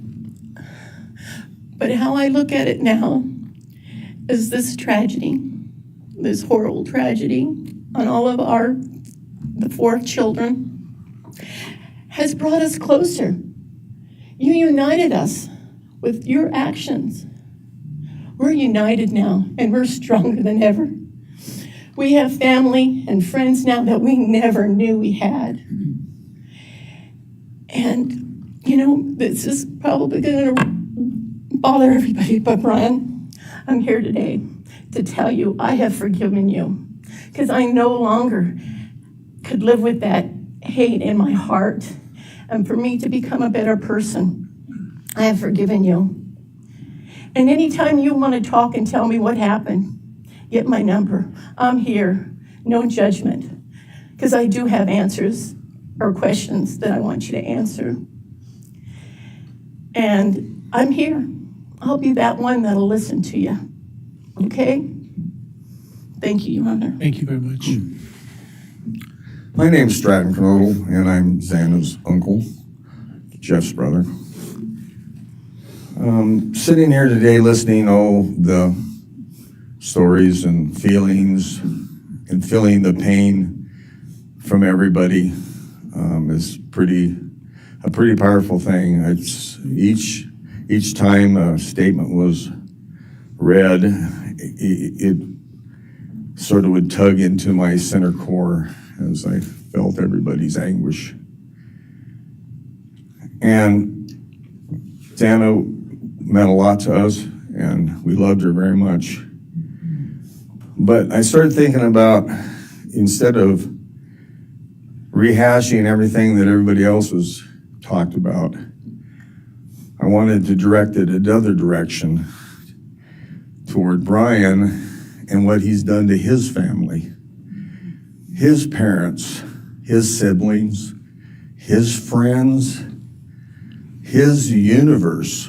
He has contaminated, tainted their family name, and pretty much made a horrible, miserable thing to be ever related to him.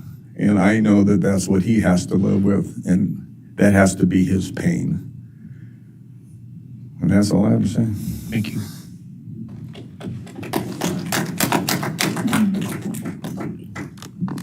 Next, Your Honor, I believe Randy Davis, stepfather to Xana Kernodle, would like to address the court.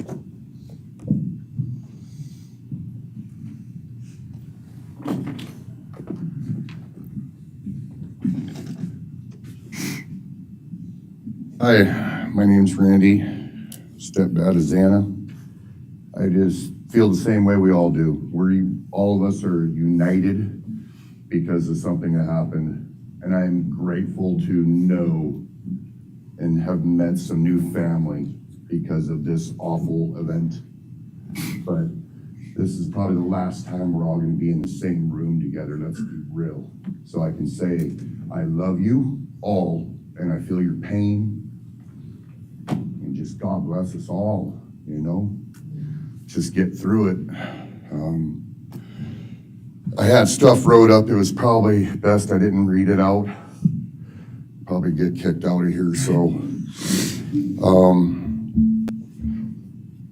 You know, I'll share one thing to you guys, not to you, with Xana. So I was working in North Dakota and came home, and Jazzy and Xana had taken our son Elijah and put him in a dress, makeup, and it was awful, you know. I was like, I don't know. She was funny.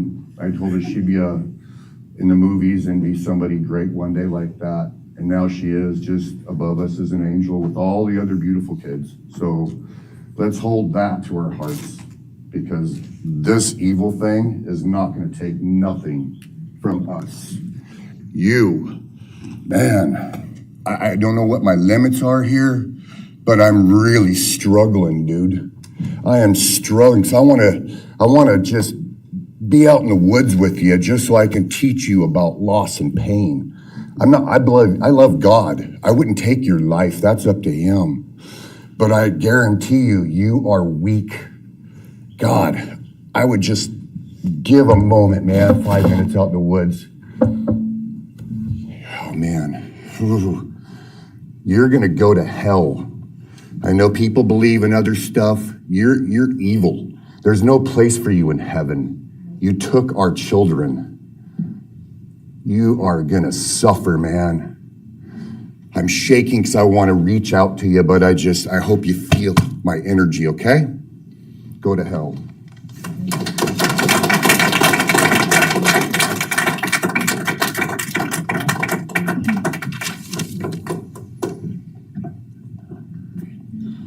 Next is Kara Northington, Xana's mother.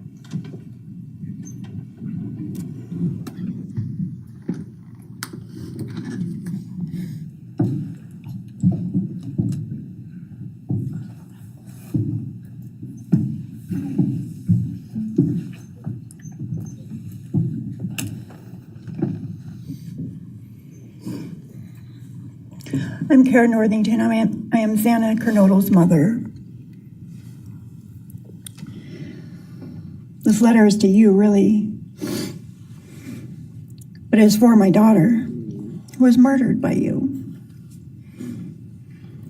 Today I stand before you, the man who is responsible for murdering my beautiful daughter, Xana Kernodle. My daughter was beautiful both inside and out. She possessed love for those around her and had a light so bright it will live on forever in our hearts. She brought joy and laughter to her friends, her family, and anyone in her presence. Our Lord and Savior, Jesus Christ,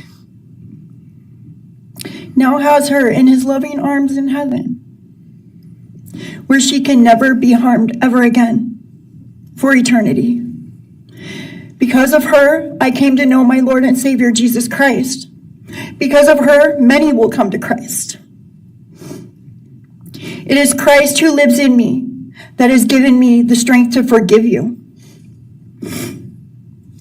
It was of no power of my own. In return, the Lord has filled me with joy, hope, and peace that surpasses all understanding. Jesus has allowed me to forgive you for murdering my daughter without you even being sorry or asking for this. This is only possible because he who lives in me is greater than any evil in this world. For God hath not given us the spirit of fear, but of power and of love and of a sound mind. I do not fear you or even let you rent space in my head anymore. This forgiveness has released me from any and all evil you have inflicted on me and my family. It has allowed me to let our Lord deal with you. You have accepted a deal that will prevent you from receiving the death penalty. Nothing man can do to you can ever compare to the wrath of God. Inevitably, you will stand before our Lord and will have to answer to him over the sins you have committed in murdering our children. I pray you come to the end of yourself before that day. Whether you like it or not, heaven is for real and so is hell. The innocent life of Xana that you stole from myself and my family, and the destruction of this, and the destruction it has caused. I am washing my hands of you and turning you over to my Lord and Savior Jesus Christ, whom vengeance belongs to. In closing, I want to read a passage from the Bible, Ephesians 6, King James Version. Finally, my brethren, be strong in the Lord and then in the power of his might. Put on the whole armor of God, that ye may be able to withstand the wiles of the devil. For we wrestle not against flesh and blood,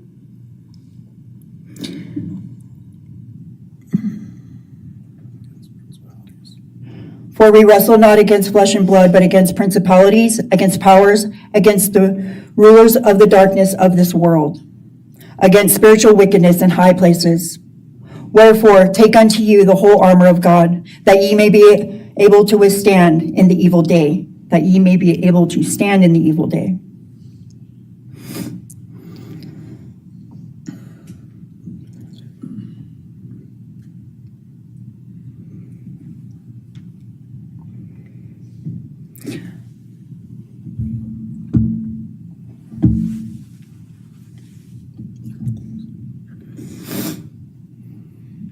I'm not going to share memories of Xana or any more of the goodness of her with you, because I do not want that to be in your head.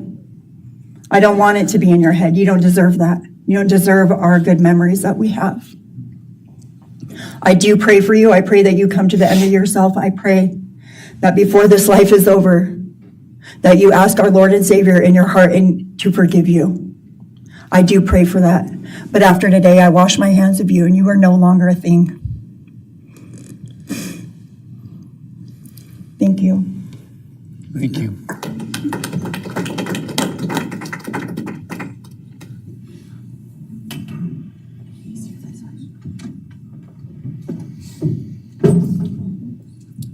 the state has any other victim impact statements. Okay.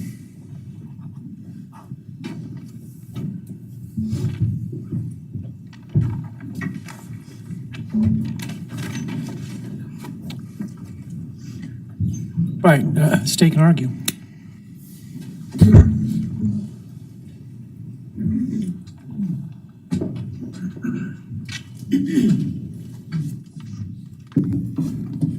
Thank you, Your Honor.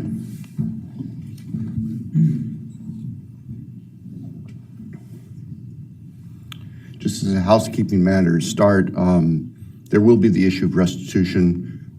That is, the documentation is being gathered, and we ask if the court would defer that for 30 days so we can present it in an orderly fashion and make sure it's comprehensive for everyone.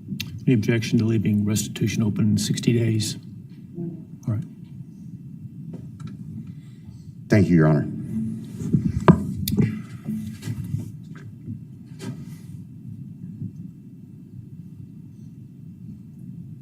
I think it's necessary and appropriate to share for everyone here, including the court, the background that brings us in front of Your Honor today for these proceedings.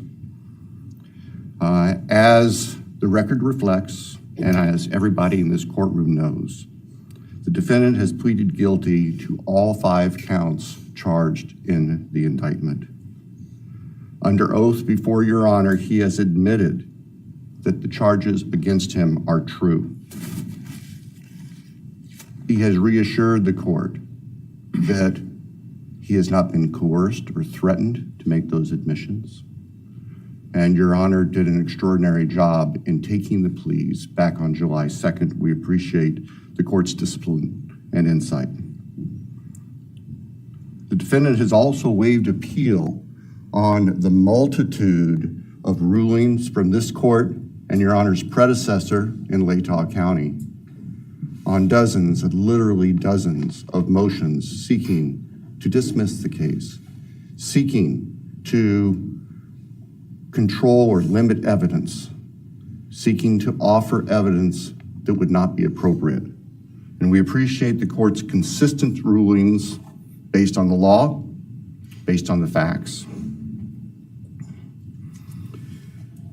As Your Honor will recall, on June 18th, it's just really not that long ago, we appeared before this court for arguments on what became the defendant's final motions to this court. Motion where they wanted to offer evidence suggesting that other people were responsible for the defendant's actions, and the motion seeking essentially an indefinite continuance of the trial. It was readily apparent to all of us in the courtroom from Your Honor's comments that those motions were not going to be granted. So we returned to Moscow and continued with what we had been working on for months in preparation for trial. We had no qualms about going to trial if trial was what was necessary and appropriate. The following week after we were in court, we were approached by the defense with an inquiry about a possible plea. And I can tell the court this is the first suggestion ever that there was any consideration, because indeed, the defense had maintained from the beginning that Mr. Kohberger, the defendant, was factually innocent.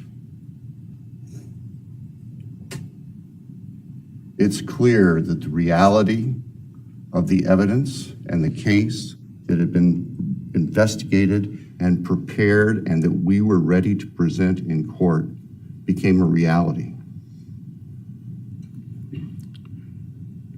Our reaction, among other things, was to reach out to all the families. And in fact, later that week, on Thursday and Friday of that last week of June, we met with representatives by teams, virtual meetings, with representatives of all the families. And we talked about the status of the case and the upcoming trial and things that related to the trial. And we also let them know that there had been an inquiry about whether there might be an offer for a plea. and we asked the family members for their thoughts and feelings. And they were candid, and they have been candid since, and we respect that. And we understand, recognize, and acknowledge that there was a difference of opinion among representatives of the different families. We understand that. One of the challenges of this case, one of the unique things about this case is we have multiple victims, each unique unto themselves, their families and friends unique unto themselves, and all of them entitled to their opinions, all of them entitled to their thoughts. Over the following weekend, our prosecution team, very skilled attorneys who were personally as well as professionally deeply invested in this case, met. And we talked, and the decision was reached. Well, to start with, were there to be any sort of plea offer or discussion, there's only one possibility. And that would be for the defendant to plead guilty straight up to all charges. There would be no bargaining about counts. There would be no bargaining about reduced sentences. And so we made the proposal to the defense that if the defendant was willing to plead guilty up front to all 5 counts as charged and waive appeal of the court's myriad decisions during the past 2.5+ years on all these motions that would have consumed years, if not decades, of time in the future. By the end of the weekend, we were notified the defendant was prepared to plead guilty as charged and factually acknowledge his responsibility in court for these horrible crimes. Obviously, those discussions and negotiations were confidential. And as Your Honor noted, I believe that was necessarily so, because if the defendant had decided not to plead guilty, it would have been devastating to our jury pool for there to be public information that there had been consideration by either party to a plea resolution.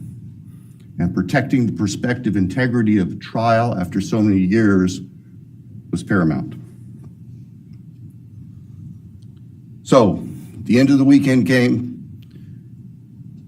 We notified the victims' families of what had occurred. I recognize and acknowledge personally, and I respect the fact that of these fine, suffering people here, not everybody agreed with the decision we make. I accept that. It's my responsibility in the end. So now, it is time for the judicial system to impose final judgment and close the door on this chapter of these tragedies. As the court is aware, by the agreement of the parties, it is the state's prayer. Perhaps have the Elmo police turned on.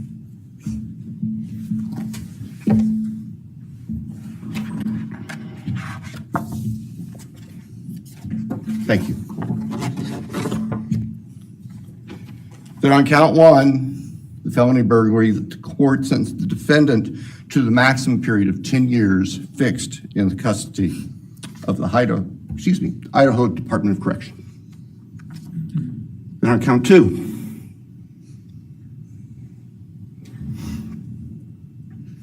that the court sentenced the defendant to fixed life for the murder of Madison Mogen. On count 3, that the court sentenced the defendant to fixed life for the murder of Kaylee Goncalves. On count 4, that the court sentenced the defendant to fixed life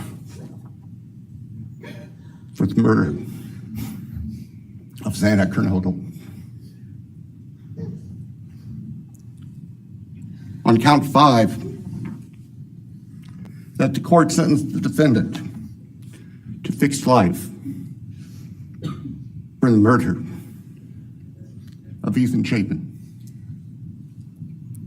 And the state further prays that these sentences be ordered to run consecutively, back to back, not at the same time, to recognize and respect the unique individuality of each of these beautiful young people whose lives were taken brutally and for no reason.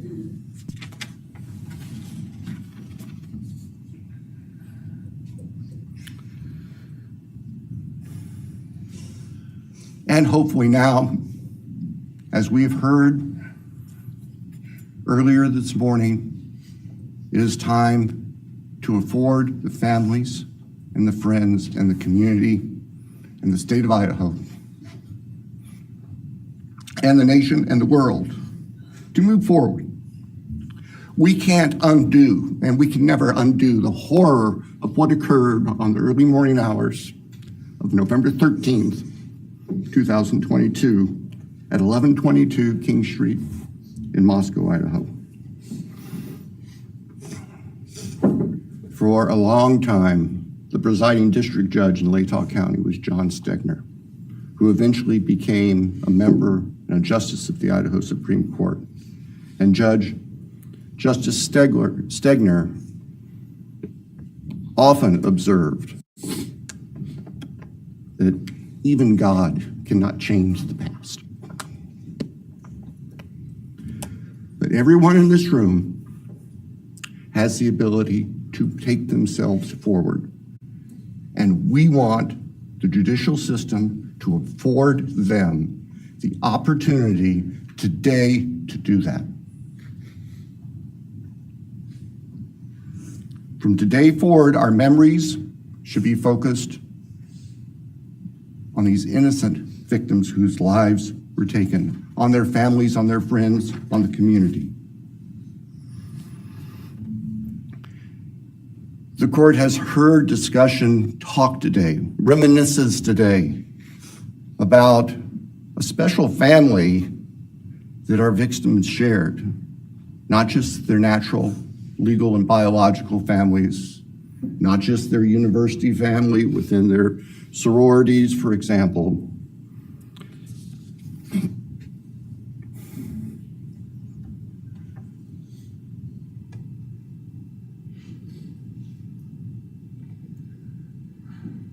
But this family.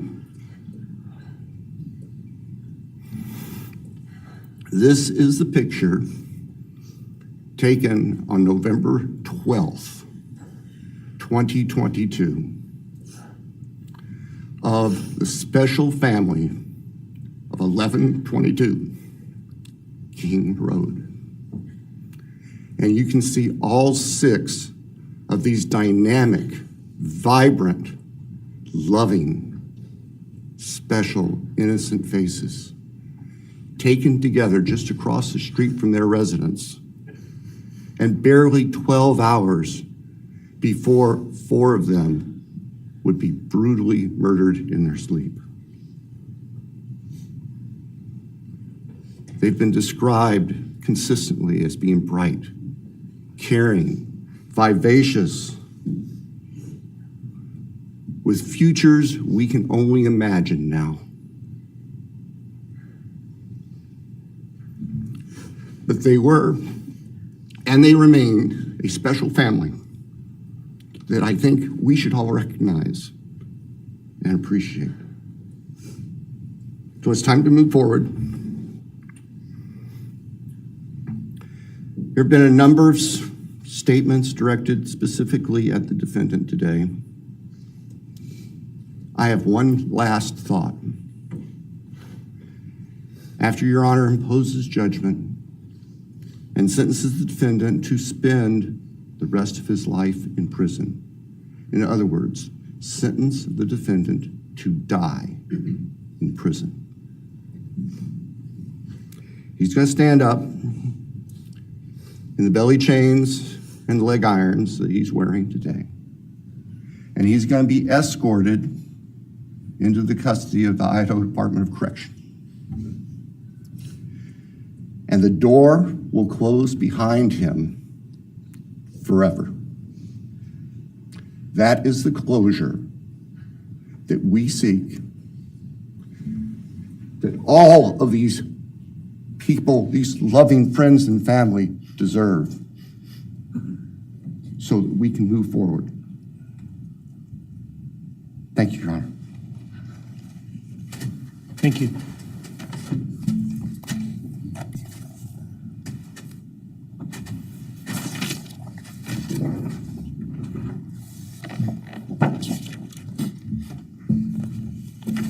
All right, does the defense have evidence to present today? No evidence. All right. Does defense wish to make argument today? Runner, we do not wish to make arguments. Mr. Kohberger, along with his legal team, is prepared for the court to enter judgment. All right, Mr. Kohberger, you have an opportunity to make a statement if you wish to. I take it you are declining. I respectfully decline. Well.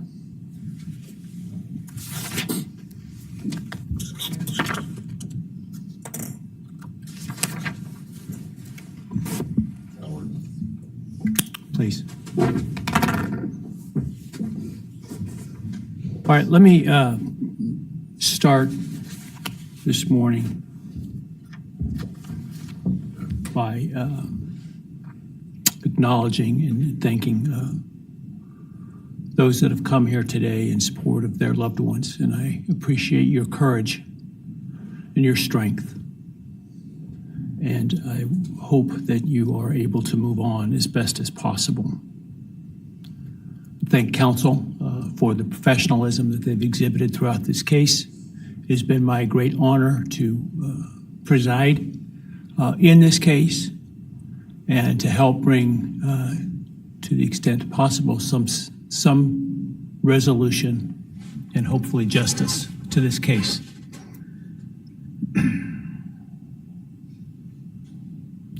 During the quiet morning hours of November 13, 2022, a faceless coward breached the tranquility of 6 beautiful young people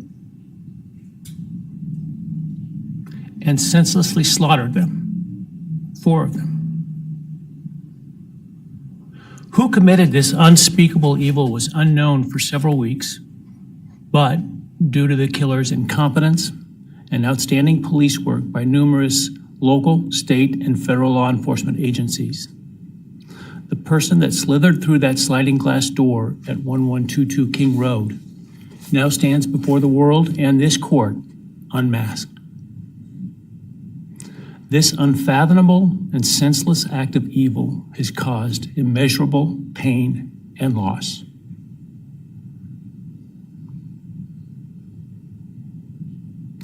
No parent should ever have to bury their child.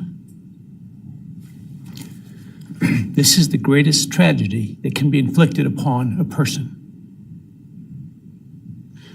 Parents who took their children to college in a truck filled with moving boxes had to bring them home in hearses lined with coffins.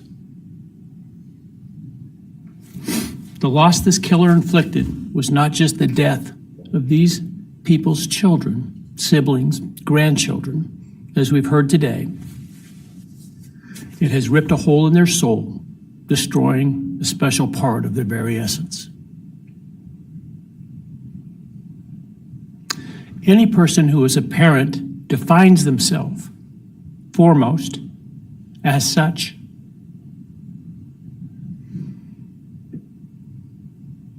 It is their existence and purpose of being. And it has been stolen from these parents.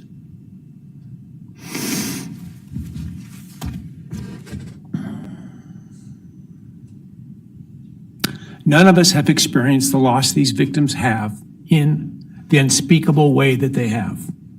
And therefore, none of us can, nor should we, question the way in which they have handled their loss.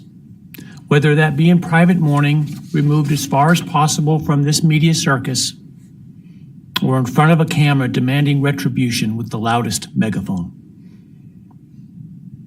I've listened intently to the stories and pain that have been shared today, with great awe at the courage and resilience of the surviving family members of those wonderful children. I've listened also to the surviving roommates, both in person and through their friends. And I can't think of how, frankly, courageous they have been despite the hell that they have faced by uncaring people who have come up with all kinds of crazy theories about two kids simply being kids. The parents, siblings, and other family members who have spoken today are designated as victims in our legal system. But going forward, I hope that they can shed that label, as it gives too much power to the evil that condemned them to that role. They are and should be known as survivors, fighters, and foremost as witnesses to the tremendous lives of value and unbounded promise of these four young people. But those speaking today and those who did not speak, but who carry this same burden, this same loss, now carry forward the memories of these now perpetually young people, these forever children. These survivors carry the responsibility of ensuring that the voices of these children, Maddie, Kaylee, Xana, and Ethan, are never forgotten, and the positive impacts that they have had on so many lives are never minimized, and that the love they shared, the light that they shined onto others, is forever celebrated. As we sit here today, this case is ending, and we are now certain who committed these unspeakable acts of evil, but we don't know, and what we may never know is why. I share the desire expressed by others to understand the why. But upon reflection, it seems to me, and this is just my own opinion, that by continuing to focus on why, we continue to give Mr. Kohberger relevance. We give him agency and we give him power. The need to know what is inherently not understandable makes us dependent upon the defendant to provide us with a reason, and that gives him the spotlight, the attention, and the power he appears to crave. Yet even if I could force him to speak, which legally I cannot, how could anyone ever be assured that what he speaks is the truth? Do we really believe, after all of this, he's capable of speaking the truth or of giving up something of himself to help the very people whose lives he destroyed?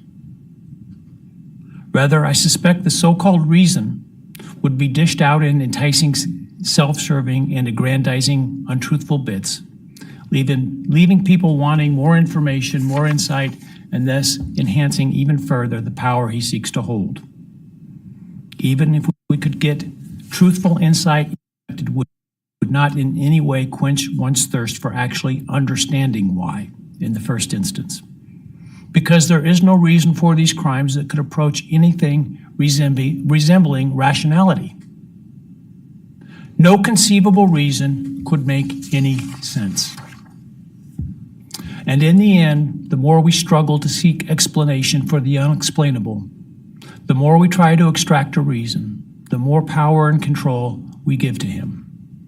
In my view, the time has now come to end Mr. Kohberger's 15 minutes of fame.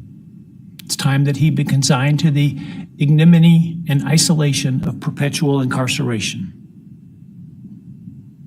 I know there has been concern about him collaborating on books or movies or other media projects, and I truly hope that someone does not stoop to affording him this spotlight that he desires in the name of clicks, royalties, or profits.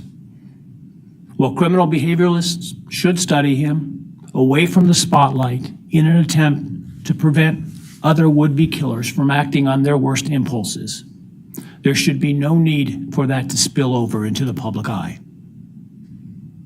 The great Idaho jurist Edward Lodge was known for trying to find something positive about every person he ever sentenced. And with over a half a century as a trial judge, that was a lot of people. This was often challenging, and I recall in one case he said that the best he could come up with was the defendant had good penmanship. Truth be told, I'm unable to come up with anything redeeming about Mr. Kohberger because his grotesque acts of evil have buried and hidden anything that might have been good or intrinsically human about him. His actions have made him the worst of the worst. Even in pleading guilty, he is giving nothing hinting of remorse or redemption, nothing suggesting even a recognition or understanding, let alone regret for the pain that he has caused. And therefore, I will not attempt to speak about him further, other than to simply sentence him so that he is forever removed from civilized society.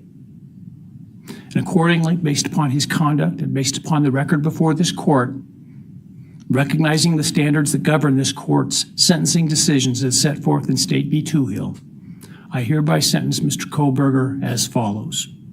On count 1, burglary, 10 years fixed, 0 years indeterminate.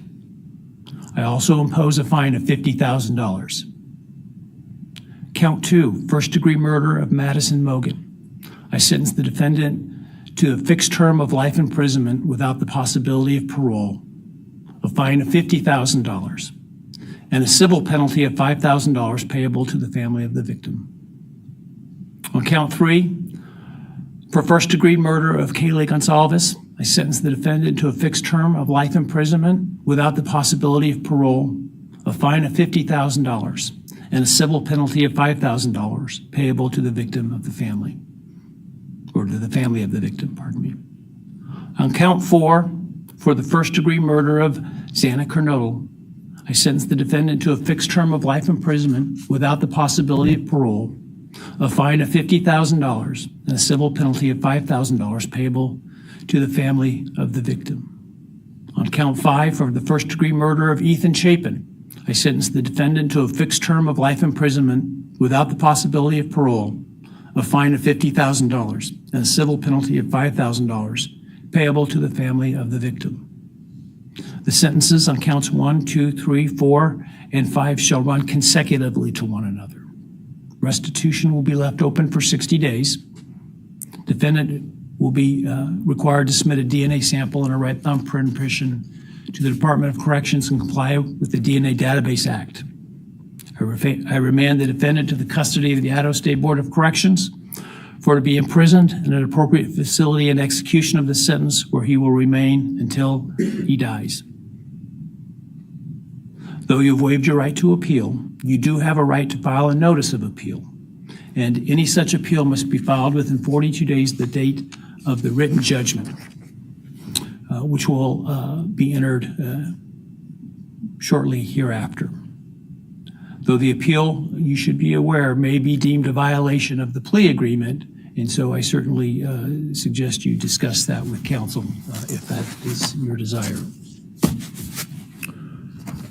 I ask the media and public present to allow the families to be escorted out first before they leave. Again, thank you to everyone for your stories today. I am strengthened by them, and I am encouraged by your humanity and strength, and God bless you. We're adjourned.